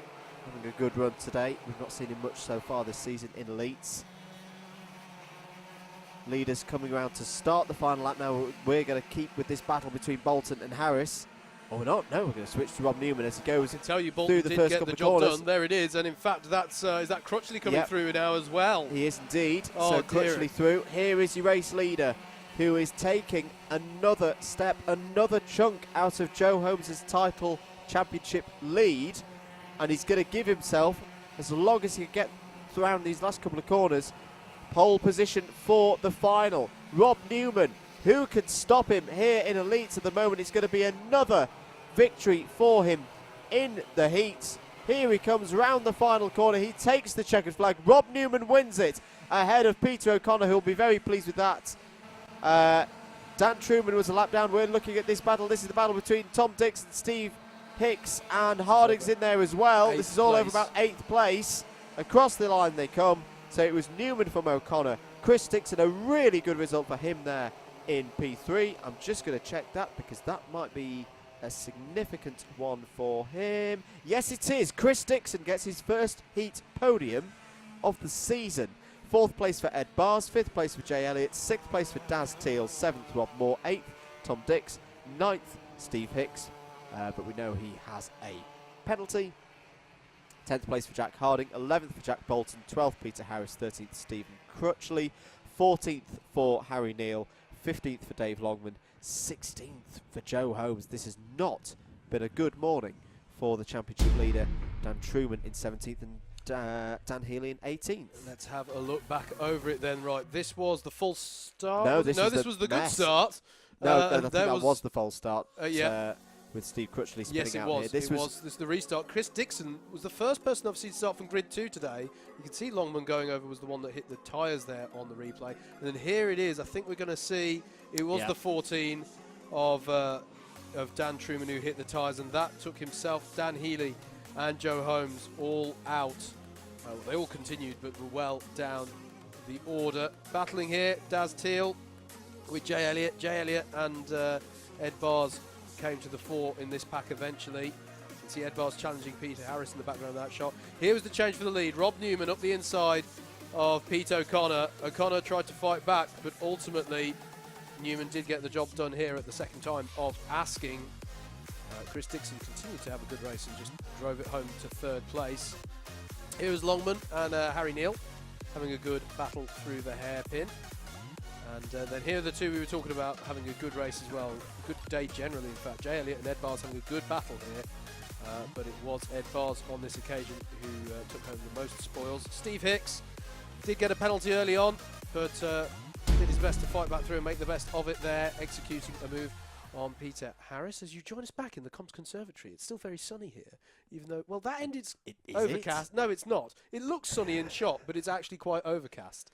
Don't forget to, we haven't said this much already, if you're enjoying the stream, of course, like it, share it, tell the world. We have racing action here all day here at Clay Pigeon, and we will be covering it throughout here on your Alpha Live stream with commentating support from Double Dash Motorsport Media. So thank you very much for joining us, and let the world know. The surprise look on my face is I've just seen the Clubman Sprint Final grid come in. Interesting. Very, very mixed up order, and I believe that is our next race out on track. Let's have a look at some of the comments. Richard Hawkins has got in contact with us. You're chuckling. What's going to come up on screen? It's just, come on, Darryl Lowe, use the power of custom racewear. Do you know what? It's often said that a custom painted helmet is worth at least 0.4 of a second. Yeah, we reckon at least 0.4 just to have some. But you'd have thought the paint on the helmet would slow you down, but no. So we're about, as if the heats weren't exciting enough, we're now going into our trophy finals for this for the Clubmans. So difference in the points. You're about to say it. A difference in the points. So it's 150 points up for grabs in this one, and I haven't got the grid up yet, mate. Have you? Yeah, I've got. Oh, he's got the grid. He's ready. He's ready. But they're going to have some practice laps first, aren't they? So there'll be some warm-up laps for the drivers. There is James Taylor exiting the pits, Andrew. He needs to have a good race here if he's going to. Well, he had a decent third heat. He did. Yeah. He sort of pulled it back, but it's still I don't want to do him any disservice because he's obviously in the club and leading the championship, a very accomplished driver. But you'd still describe it as a bit tepid at this stage in the championship. He still really needs to come to the fore again here. I think the problem is, we've talked about overtaking here at Clay Pigeon. It is possible, but it's not as easy as, I'd say, as circuits that we're going to go to later this season, like Wilton, like Brookmore Park. You've got to be so precise. The speeds are so high here. Thank you very much, Chris Simpson, for the official grid. You've got to be so precise with your overtaking manoeuvres because it's so easy to get them wrong and either take somebody out or disadvantage yourself. I know this is someone who's done that several times. My favourite is diving down into turn 2 in the first braking zone and out-braking myself and losing 2 positions as a result. So a 50-50 move here, quite often, the thought process goes through your mind of, no, I'm going to wait for a better opportunity. So those kind of James Taylor-esque just drives through the field like we saw him do at Ella Park or Shennington earlier in the year, or as I say, Brookmore Park for the first round of the year, right back in February. That's not a characteristic of this circuit, and it's why, you know, the qualifying through the heats is so important.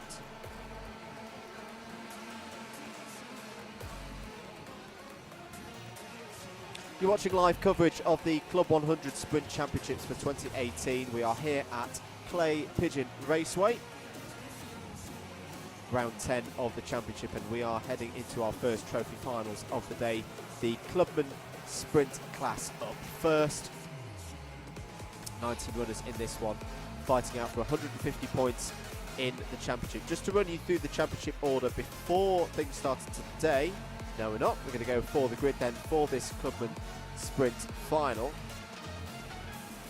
And it's a very, very mixed up grid, if you ask me, at this stage of the proceedings. Going to produce some very interesting racing. Freddie Fincham, in his 3rd run in Clubman's, will start the final from pole position alongside last year's lightweight sprint champion Darry Sims in 2nd place. Mark Bridout will start on row 2 alongside Paul Jennings, who's had a very good day so far. Stefan Scully, 2nd in points, but has not won a final in Clubman's all year. This could be one of his best opportunities to do so. He starts in P5 alongside Andrew Dawson on row 3. Christopher Powell had a very strong run in the final heat. He starts the final on row 4 alongside James Martin. There is your championship leader, right in the middle of the pack. James Taylor starts this one for P9.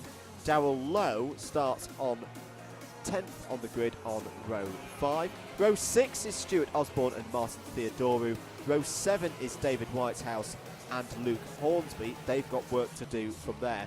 Here's a surprise. John Watkins, who won last time out at Rye House in the finals, starts this final from 15th on the grid. He's got a lot of work to do there. He starts on row 8 alongside Wayne Dunham. Frankie Hedges and Keith Evans. Keith Evans has had a tough day so far.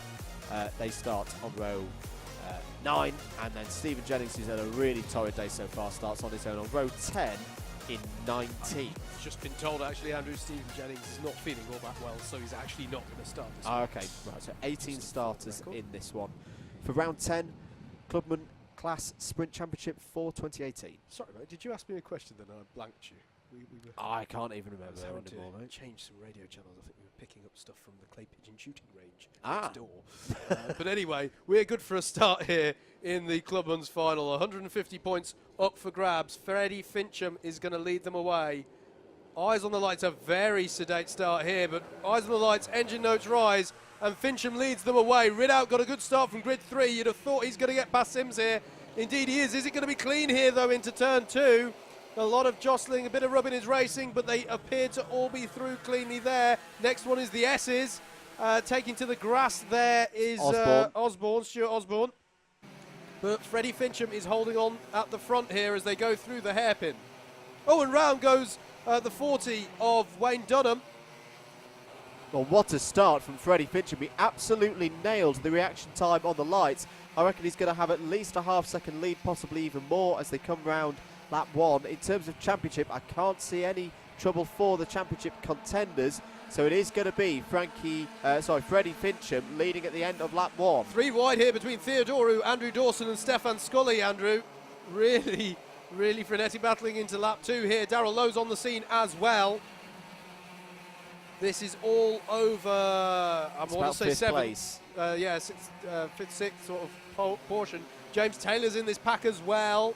Everybody's in this pack as well, actually. Listen to look at it.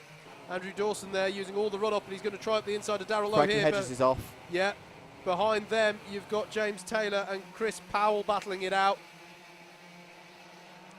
So, brilliant battling here amongst the top 10. Right, let's just track them as they come through then. Fincham already has a 1.1 second lead over Mark Ridout. Sims third, Jennings, Paul fourth. Martin, Theodoru, Scully, Dawson, Lowe, Taylor wrapping out the top 10. Yeah, absolutely. And just outside the top 10, you see Whitehouse here on the back of James Taylor. James Taylor gestures to say, let's work together. I'm not sure how much Whitehouse is going to agree with that one on this occasion. Luke Hornsby behind them, and John Watkins challenging Hornsby here. Now, you can't actually say that Watkins is... Oh, well, Watkins is there going to be done by Stuart Osborne. We wouldn't actually have said that... actually, it wasn't Stuart Osborne, was it? It's Chris Powell who just got past Watkins. Lots of track limit warnings coming in, including for James Taylor and Andy Dawson. So they've got to be careful there to... well, you basically one striking you out, you get one warning. If you do it again, you get the penalty. But look at Taylor here. He's having a little look at Darrell Lowe. Can he get the move done into the hairpin? No, he's going to try and draw alongside off the hairpin and get him round the outside. Now, this is the kind of move that Paul Jennings did on Taylor himself earlier in the day. Oh, another track limit warning for Andrew Dawson. I think that might be for a different area of the circuit, so we'll get away with that one. But he's got to be careful here. Here they go then. The long, long run. Full throttle. Lots of top end. Can James Taylor do anything about Darrell Lowe here for 9th place? We do need to keep one eye on the lead of this race, because Fincham and Ridout are swapping fastest laps of the race over the last couple of laps here, Andrew. Ridout really is trying to get onto terms with the race leader here. He is indeed. Oh, Jennings, we just cut away from them there, but Jennings just did a move up the inside of Darry Sims, the third place. James Martin's on the scene as well. Here they are. Jennings has got up to 3rd. Darry Sims winning one of the heats here today, currently running in 4th now. But he's not given up, is he? He's right on the bumper of Jennings as they head down to turn 2. Jennings holds position quite nicely there, firmly in the middle of the road. Changes as you were. Sorry, Howard, changes further down the order. Darrell Lowe has lost 3 places on that last lap. James Taylor is now up to 9th. As looking up the inside, there goes Darry Sims. Oh, he's all on the curb as he goes against Jennings, and James Martin's trying to take advantage of that. He's still on the curb. Martin Theodoru's trying to go around the outside. But Stefan Scully's in all of this, and this is good news for Stefan Scully, because the more places he can make up, the more points he can take out of James Taylor's championship lead. Oh, it's all getting a bit hectic here in the Clubmans again. That's not the first time I've said that this season, but boy, is it entertaining.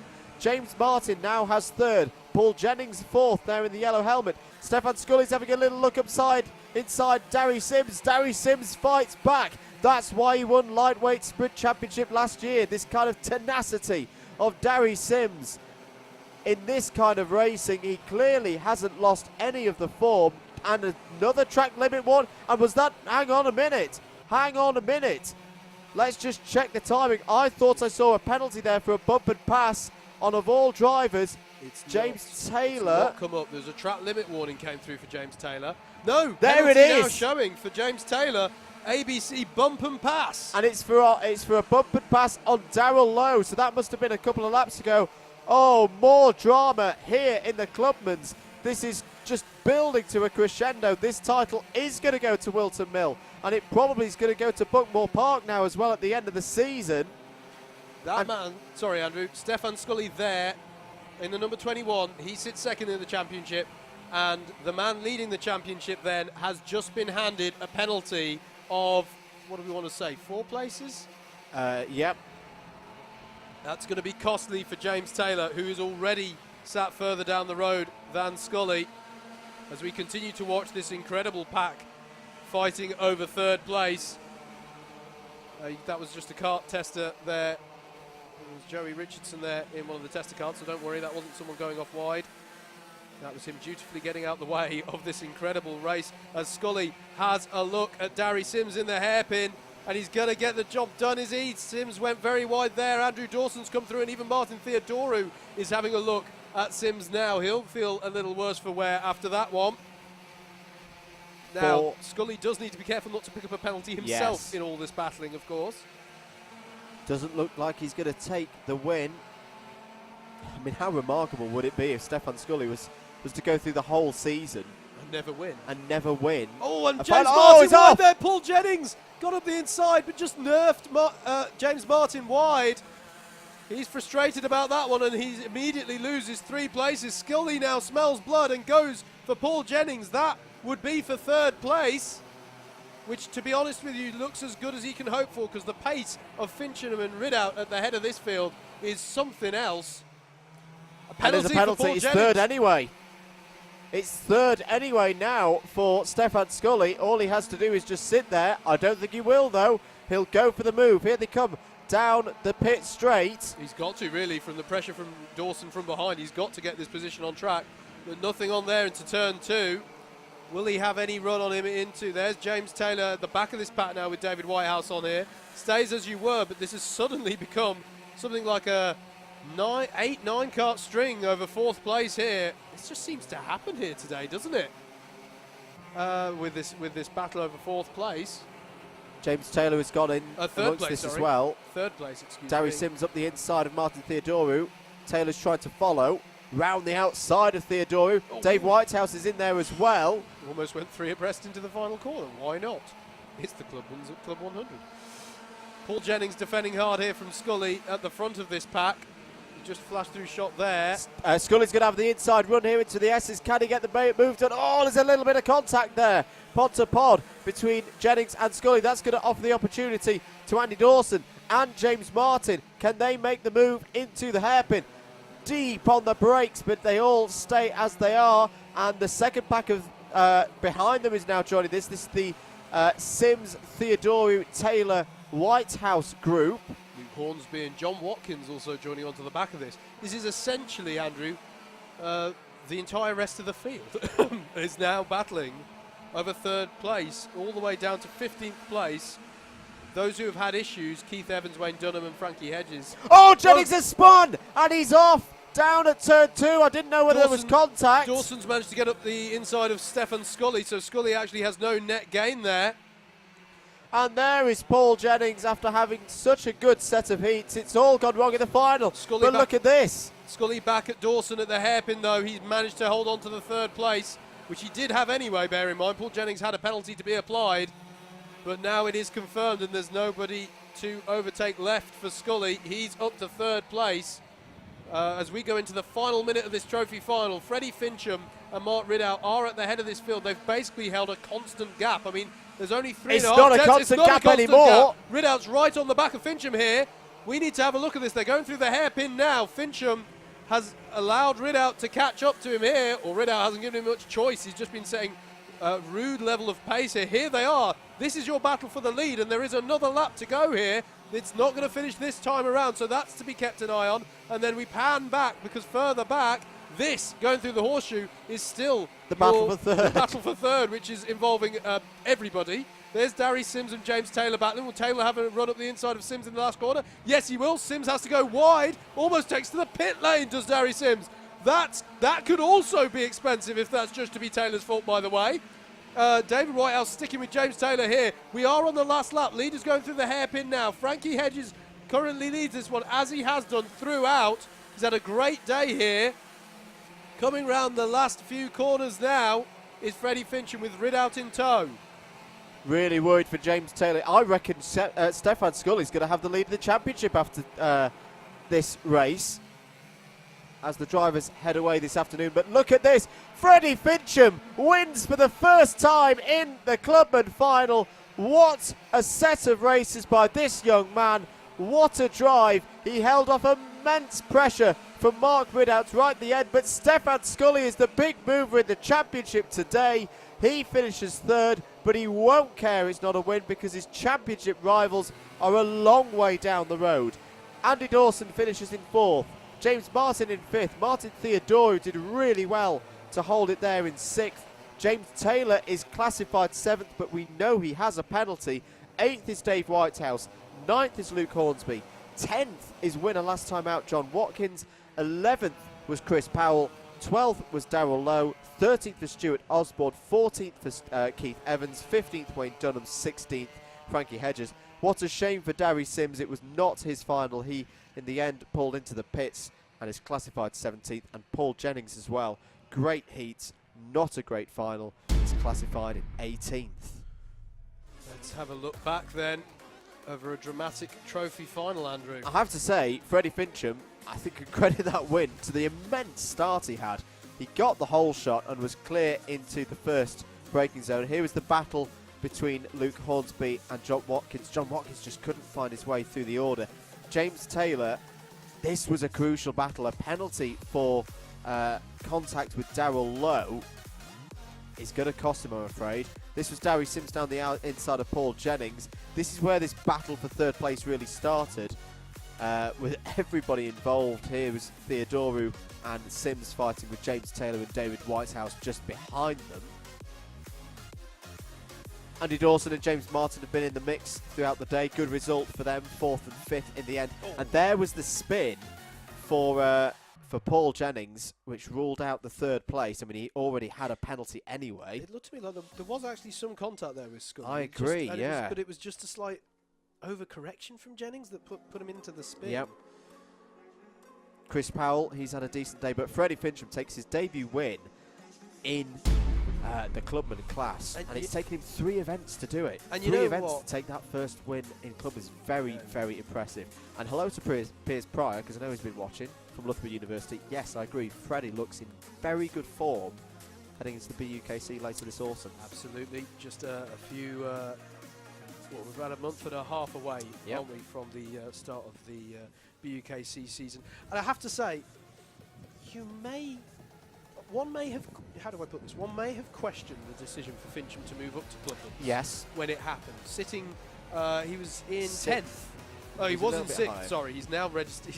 Do you know what? He might manage to finish 10th in those lightweights without actually doing half of the rounds. But, you know, he was sat really high in the lightweights. When a driver decides to do that, to move class in that way partway through, there is a certain element of risk there. You know, you're abandoning the opportunity to have a really good finish in that class. But I'd say he's rather proven anyone who was questioning it. You know, he's really proven the point that he is worthy of being in the Clubman's. And what a way to do it, winning a round. Just as you say, 3 events. That really is highly, highly impressive. Right, final race of the morning then. And it is our Elite Sprint final. And, well, I think the day so far can be summarised by this. Rob Newman, pole, everybody else. Now, that's not to say that this isn't going to be a competitive race. But, you know, that pack of drivers from second on the grid, I'd say, down to about 12th. Yeah.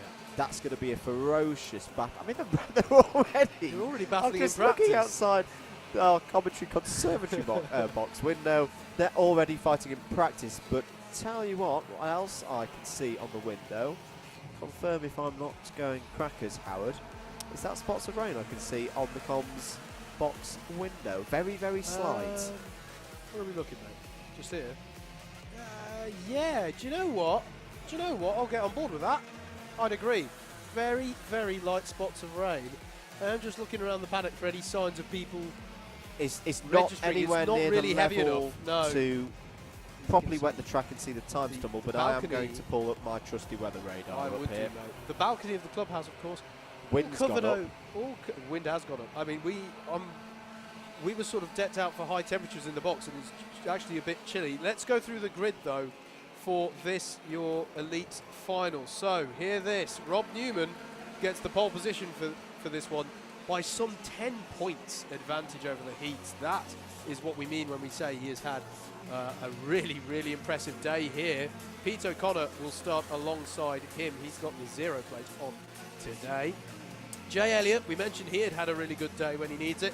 He starts this one from 3rd with Jack Harding in the 00 starting from 4th. Tom Dix has had a really impressive day, I think. He starts from 5th for this one with Daz Teal alongside with the number 7 on his car. Rob Moore, we've seen him in a lot of battles today. He starts from 7th place with another man who's impressed us pretty much all season, Ed Barrs, starting from 8th. Stephen Hicks starts from 9th. He may feel a bit aggrieved after some of the goings on in the heats today. He'll be looking for a good finish to the sprints today. Harry Neal in the number 11 starts from 10th place.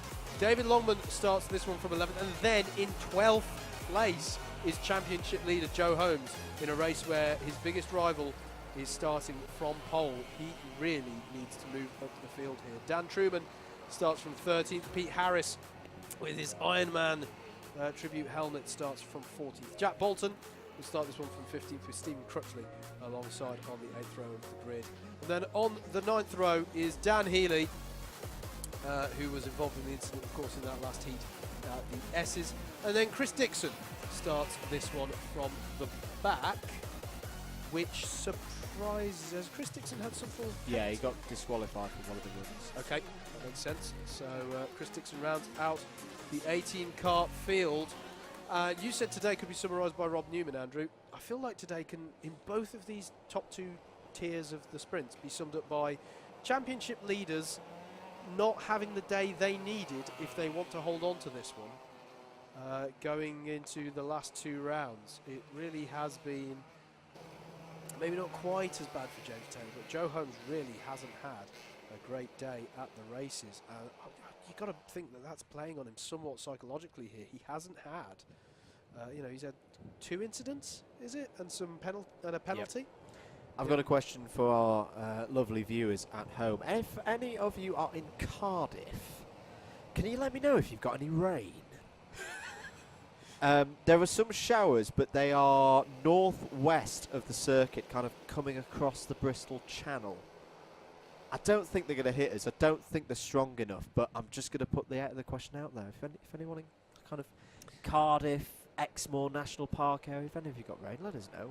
We're good for a race start here then. Eyes and lights, engine notes rise. Newman's going to lead them away. Jay Elliott's going to look to follow through on grid right. He's going to try up the inside of Pete O'Connor into turn 1. Is it all clean?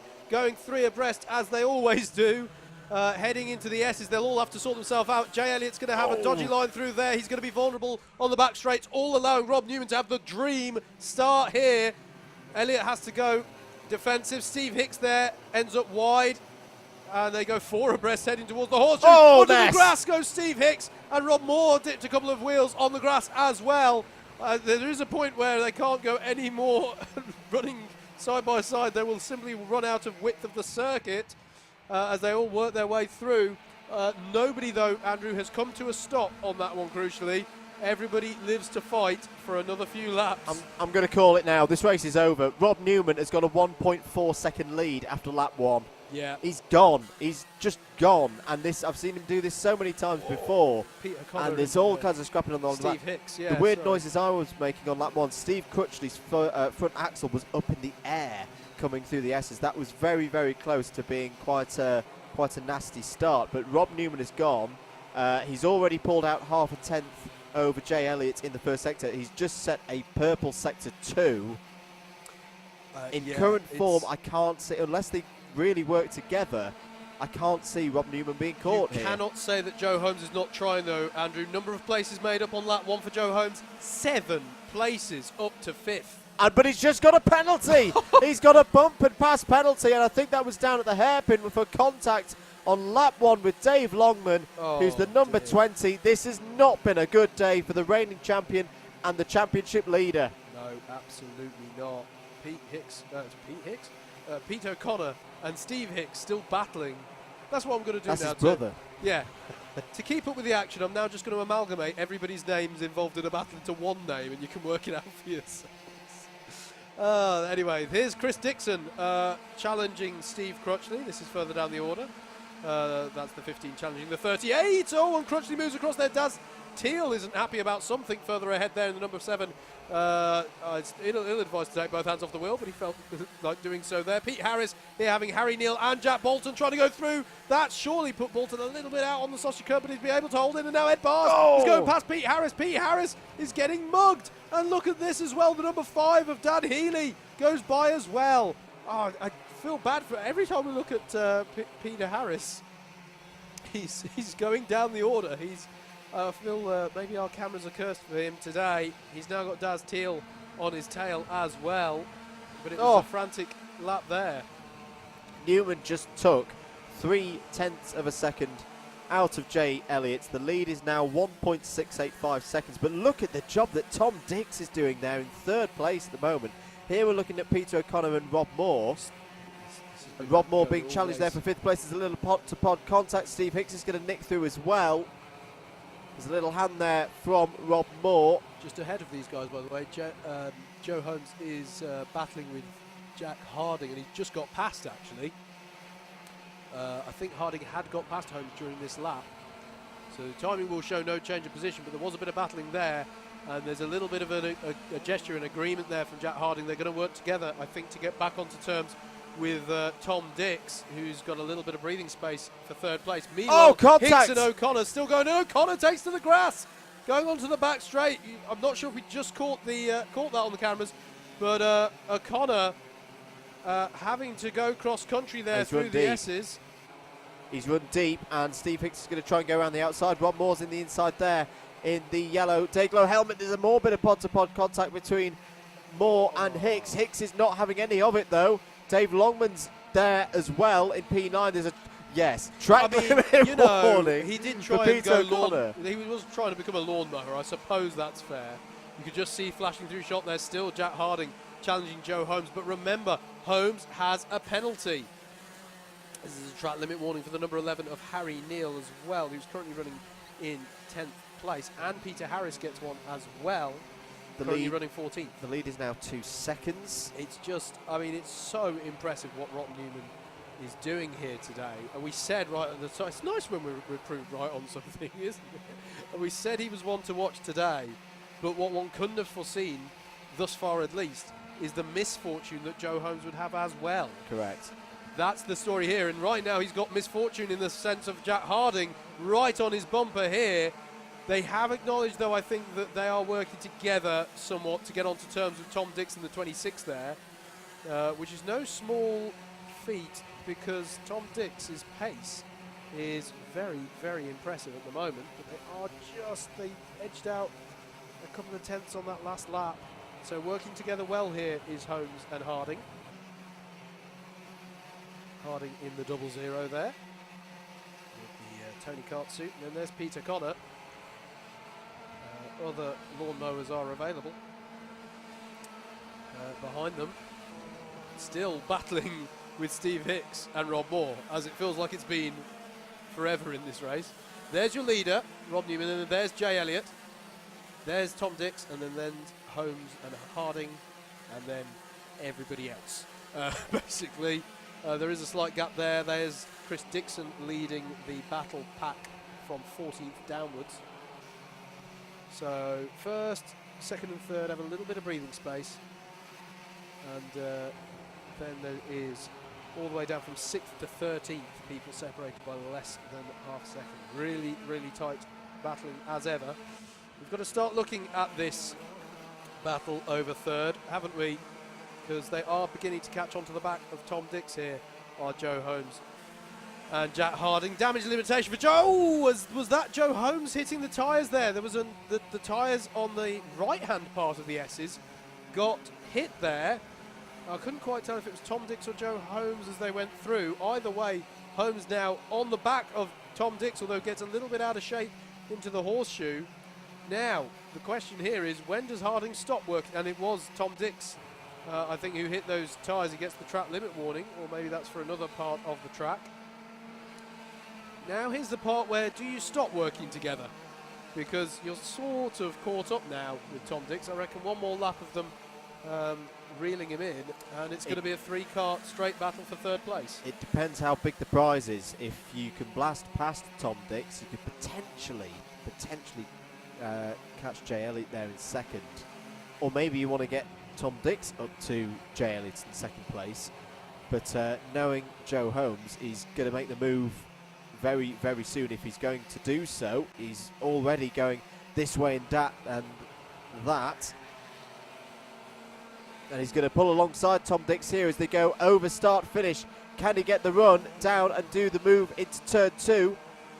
Dix goes a little bit defensive, hard on the brakes. That's going to offer the opportunity to Holmes to get up the inside with the classic switchback, and he gets the move done. Now, that could be crucial because remember the penalties are related to positions. So yes, it's Tom Dix. He's going to fight back. He's going to run long maybe.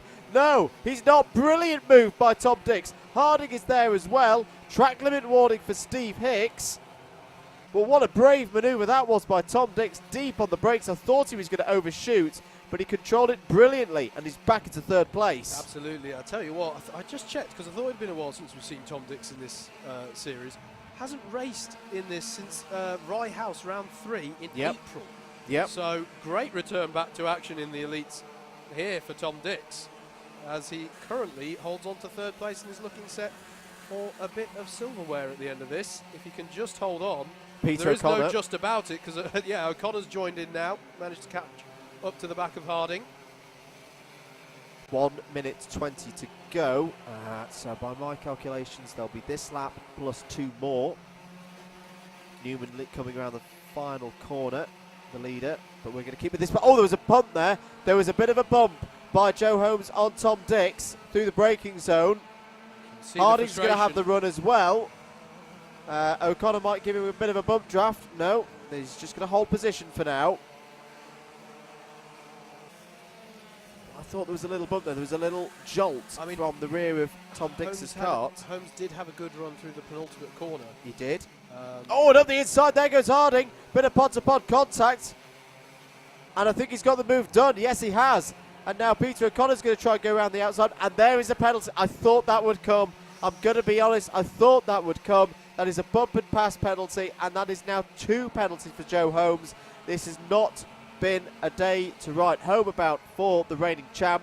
We are on the last lap. Yeah, I was going to say, meanwhile, his championship rival, the rookie, is going on to his final lap. Steve Hicks there fighting with Pete O'Connor, though. That was robust. Into the S's they go, and Hicks has got both of them. He's got both of them, both O'Connor and Tom Dix there. But the leader coming through the horseshoe now.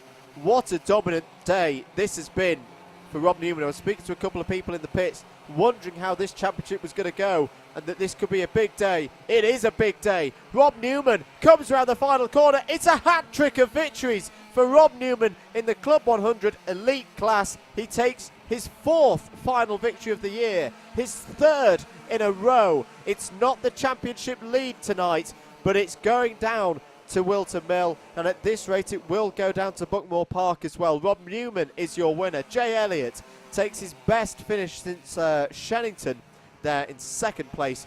Joe Holmes is 3rd on the road but has a number of penalties, so that podium will go to Jack Harding. And I'm just going to check something here because we talked about Harding earlier in the year. Well, it's not his first win, of course, but it is his 4th podium of the season. Steve Hicks with one of his best finishes in a final of the year in 5th place on the road. Tom Dix, really impressed with Tom Dix today, 6th on the road. He was unlucky.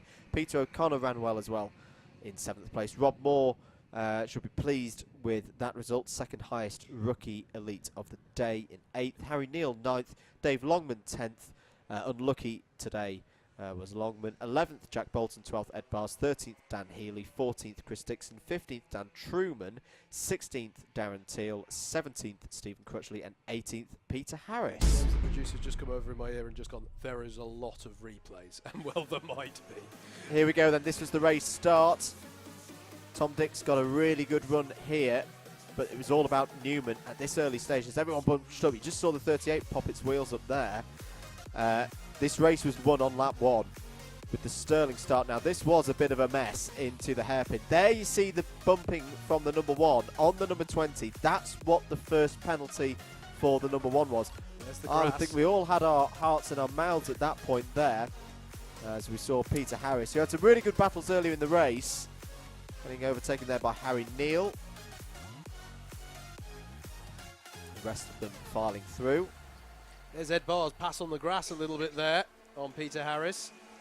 This was the battling early on between Rob Moore, Peter O'Connor and Steve Hicks. They were battling so much for certainly the first 2/3 of the race, including, I think this was the moment where O'Connor, you'll just see him there, yes, far off to driver's left, and took to the grass to avoid an incident through the S's. Did get a track limit warning for that. There was a little clip there from Tom Dix, but I think the cone just went back to its original position. Got away with that one. Here was the battle for third place on the road. Tom Dix defending from Joe Holmes. Jack Harding with the best seat in the house. This was a great move from Tom Dix. Having lost the position, he lunged down the inside into the hairpin, deep on the brakes, controlled it just there and hooked it back in and took the position. That was the little bump from Holmes on Tom Dix that got the second penalty for the number 1. Then late on in the race, Harding down the inside of Tom Dix. Peter O'Connor there as well in the blue suit. Steve Hicks having a good run in his black and orange suit, getting the inside 3 wide. Peter O'Connor between a rock and a hard place there as they came into finish, but it was Rob Newman, taking a 3rd win in a final in a row. And yes, he doesn't have the championship lead, Howard, but you've got to think the momentum. That's the big word at the moment. Momentum in this championship is now in the hands of Rob Newman. Absolutely, absolutely. As it has been, if we're honest, for the last couple of rounds, he's just kept it going. And we knew this would be a strong circuit for him because we've seen him drive very well before. But as I said during the race, what you couldn't account for was the we're furiously reloading to get the confirmed just getting results the confirmed results. Just it is in. And in the end, Holmes is classified 11th. Wow. Now, so I'm just going to check the championship. It's another one of those things that will probably end up as a dropped score for him. Yeah. So yes, it doesn't count in a way, but it doesn't stop the juggernaut, the Sheffield shuttle, as I call him, that is Rob Newman at the moment. He's absolutely flying. And that's been your story of the morning, really, in both the Clubmans and the Elites, the top 2 tiers of sprint racing. You know, Stefan Scully getting the podium in the Clubmans, James Taylor classified in the end in 15th in that one. And then in the Elites, to have Joe Holmes that far down with Rob Newman taking the victory, it just means, for you as spectators, for us as spectators, as a neutral spectator, this is great. It's taking these championships right down to the wire. 2 more rounds to go, and both of our championship leaders need to get better results than they've had today if they want to hold on to that trophy. We'll need to do the maths. Apologies, I've not got the live points. I reckon Stefan Scully has snatched the lead away from James Taylor now. That's not to say, because having watched James Taylor so much this season, we know how good he is, and we mentioned that this place is very, very hard to overtake round. Wilton Mill, though, is a different story. It's the kind of track where you can make those 50-50 moves. If you're risking it for a championship, you know, there's a greater success rate there. So not counting James Taylor or Joe Holmes for their respective championships out of it yet, but it means we're going to get some great racing at Wilton Mill in a few weeks' time, because they are going to be going for it. Absolutely, and you know, that's what we really saw today, was some of the frustration. I wouldn't say frustration, but it's probably some of the scrappiest racing we've seen this year from the Elites in some respects. And I think it's because it's so close around this circuit. It's a great circuit. Absolutely love it that we come here. It's so much fun to drive. We've seen some great little dogfights out there, but just once in a while, with them as close as they are around this circuit, it just came to a few more incidents and accidents. And it just so happened that in both classes, our championship leaders did get entangled with some of them. We have got more racing this afternoon. We've got the lightweights and the heavyweight open classes. Great entries as well, especially with the lights, which is close to my heart. So do come back in the afternoon. For the followers of the Elites and the Clubmans, the dates that are important. The 21st of October is when we'll next see the Elites and Clubmans out at Wilton Mill. We will be there, and the 11th of November for the championship finale. I do believe we have some podiums to go down to. Yeah, we're not ready to go down to them yet, okay. But we will be bringing you that coverage. Good, so do stick around for that. I presume a Chris Simpson station down there. Yes. Potentially, or one of our lovely cameramen who have been helping us out today as ever. If you like what you've seen, then please like, share. No, those are the main two. Like and share. Talk about the stream. Get people knowing what is happening here, because it's going to be a great afternoon's racing, and it's been a great morning's racing. Pages to like on Facebook being, of course, Club100 if you don't already, Alpha Live, and at Double Dash Motorsport Media for ourselves, and we are on Twitter as well. To follow, it's follow on a Twitter, it's a like on a Facebook, so it's a follow on a Twitter for at Double Dash MM. Yes, I agree. Ready for podiums? We are very ready for Good. podiums. I'll They're be quiet happening now. So we'll hand down. Thank you very much for joining us. And don't go anywhere, because we will have lightweights and heavyweights. Here are your podiums. 10th went to Keith Evans. Stuart Osborne, 12th place today for Stuart. Darryl Lowe in 11th. Top 10 then, that was Christopher Powell finishing 10th. John Watkins classified in 9th position. 8th place went to Luke Hornsby. David Whitehouse, 7th place to David. Martin Theodora in 6th place. 5th place to James Martin. And 4th, just off the podium here, went to Andrew Dawson. Let's give those drivers a round of applause, please, everybody. Thank you.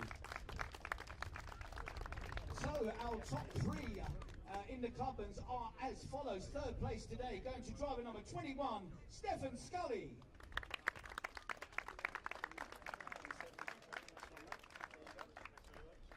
Fantastic. And to our runner-up today, he was catching, but just a few laps too short to make a challenge, but he'll be pleased with the points. 2nd place today, driver number 1, Mark Ridout.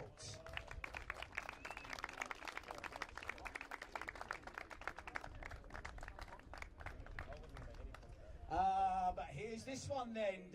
It's pretty much over half the season racing in the lightweights this year, requested to go up to the Clubmans for the remainder of the season, and look what he's done. He's come here to Clay Pigeon for round 10, and he's gone and won it. Congratulations, well done. Driver number 43, Freddie Fincher.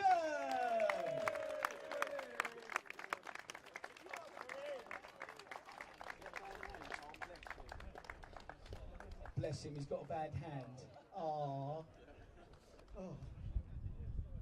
Can I just, before you do that, Jack, can I just present this to Freddie? Because I know Freddie hasn't had a G3 goodie bag. There you go. There's your prize there from the G3 team.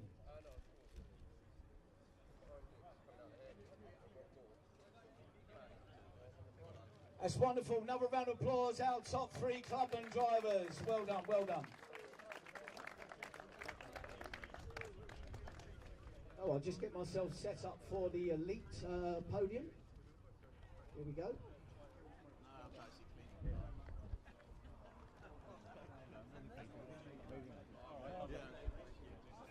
Wonderful, wonderful, wonderful. Okay, here we go. Oh, yes. I think we'll ignore the list of penalties here. So let's just go straight to the results, shall we? Peter Harris, 18th place. Steve Crutchley, welcome back to Stephen Crutchley, to Club 100. 17th today, obviously a little bit out of sorts. Das Till, 16th. Daniel Truman in 15th place. Daniel, are you here, by the way? Daniel Truman? Is he here? Is he here? I need my seat, Daniel. Testing. Yeah, lovely, mate, thank you. Chris Dixon then, rookie driver, finishing in 14th place. Daniel Healy, 13th. Ed Bars, it was in 12th place. Joe Holmes, 11th position after a couple of penalties. Jack Bolton then finishing in the top 10 in 10th. 9th place went to Harry Neal. 8th to Stephen Hicks after a little penalty. Rob Moore, runner-up in the rookies and 7th overall. Well done to Rob there. You should be happy with that one. David Longman, it was in 6th place. That's George. Well done, George. 6th place, mate. Did you not know you finished in 6th? No, loads of penalties, mate. Loads of penalties. Pete O'Connor. O-Plate champion in the lightweight class, finishing 5th today. And Tom Dix finishing in 4th position. Round of applause for those drivers. So, here's our top 3, ladies and gentlemen. 3rd place then going to our heavyweight O-Plate champion, sporting the 00 plate. Congratulations, 3rd place, Jack Harding.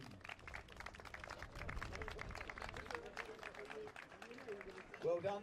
And to our runner-up then, pretty lonely race out there, but comfortable 2nd all the way. Runner-up today, driver number 8, Jay Elliott.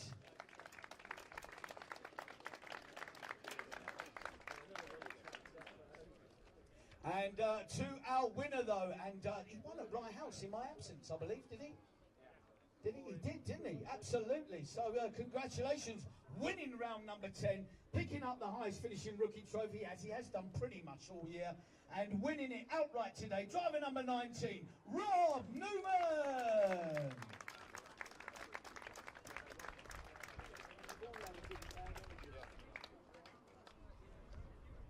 Okay, right, sorry, before we do a photo, I just need to sort out this goodie bag. So we need to move down. Tom Dix, Tom, where are you? Tom, have you had a goodie bag?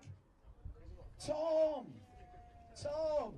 gets the G3 goodie bag. Here we go, give Tom a round of applause. There we go.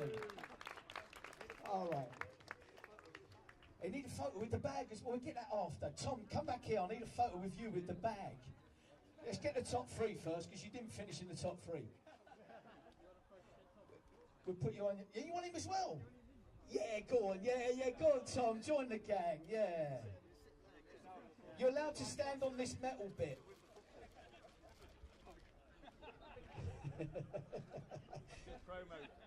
Wonderful, wonderful. There we go, there you go. Our top 4, ladies and gentlemen. Give them a round of applause. Thank you very much. Okay, yes, so that's a wrap then for our elite and clubman classes here at Clay Pigeon today. Thank you very much indeed for coming. Our next round, ladies and gentlemen, Wilton Mill, and we are running international at Wilton. You're the only one, Rob. You're on your own, bro. So it's international at Wilton Mill. Take care, everybody. Thank you very much. Have a good afternoon, and we'll move on now to our lights and heavies. Well done, Freddie. Nice one, Sad. Get your hand better. Freddie. And we'll catch a quick word with Freddie Fincham. How many's that now, friend Freddie, that you've won? 2. And 2, I think, yeah. And how you seem to have suddenly got a lot quicker. Have you got some training from somebody? No, I just prefer this. It's a bit easier on me because I'm not very good in quali and getting a fast time, but overtaking people, I'm a lot quicker at that. So, I mean, my last race I didn't have to overtake anyone, so it's all right. But yeah, that was good. Enjoyed it. Now, was that start part of your plan? Because it looked as though you slowed the field down deliberately to have that clean run into turn 1. Yeah, well, it worked. It did work. Slowed everyone down. Everybody was unhappy with you. Yeah, make everyone else's engines chugging up. Well, as soon as I come up to like the first apex coming down the straight, I could look over my shoulder and Dario was like 2 kart lengths behind me, a kart length behind me, so I'd race in line straight away. And so that was it? That was it. I was off after that. Well done. And we'll see you at Wilton Mill. Cheers. Thanks a lot. And I think that's it for this morning's racing, so I'm going to hang back to Andy and Howard in the commentary box. Well, thank you to Chris Simpson down at the podium, getting the thoughts of Mr. Fincham on his debut victory, as we say, in a trophy final at least, within the Clubman. So much that he's been managed to achieve in just 3 rounds of competing in that class. And that brings to a close our coverage of The morning's action. The morning's action. Although, as ever, we do go slightly into the afternoon on that. But yes, that's your Clubman's and Elites for round 10 of the 2018 Club 100 sprints. Do not go well, you're allowed to go somewhere for a little bit, but come back very soon because we'll have coverage of the lightweights and heavyweights this afternoon. Still plenty of racing coming your way. Mr. Mather, the championships have just updated. Thank you very, very much to the folks at Alpha Timing for being able to get this turned around so quickly. I think this is the first time we've ever been able to do this. I can give you official championship standings as we leave Clay Pigeon here today. We'll start with the elites. Joe Holmes still has the lead of the championship with 1,508 points, but the lead is down to 9 points. Rob Newman is second on 1,499. Third is Jay Elliott. He is now on 1,430 and leading the challenge there for third place. Fourth is Ian Blake, who wasn't here today, on 1,409. Fifth place is now Darren Teal on 1,334, just edging out Steve Hicks into that top 5. Peter O'Connor is 7th, Ed Bars is 8th, Dan Healy is 9th, and Harry Neal is in 10th. Give me a moment and I will pull up the Clubmans for you. And this has changed. There has been a change, as I thought there would be, to the point that it is all tied up on 1,435 points, but Stefan Scully has the lead over James Taylor.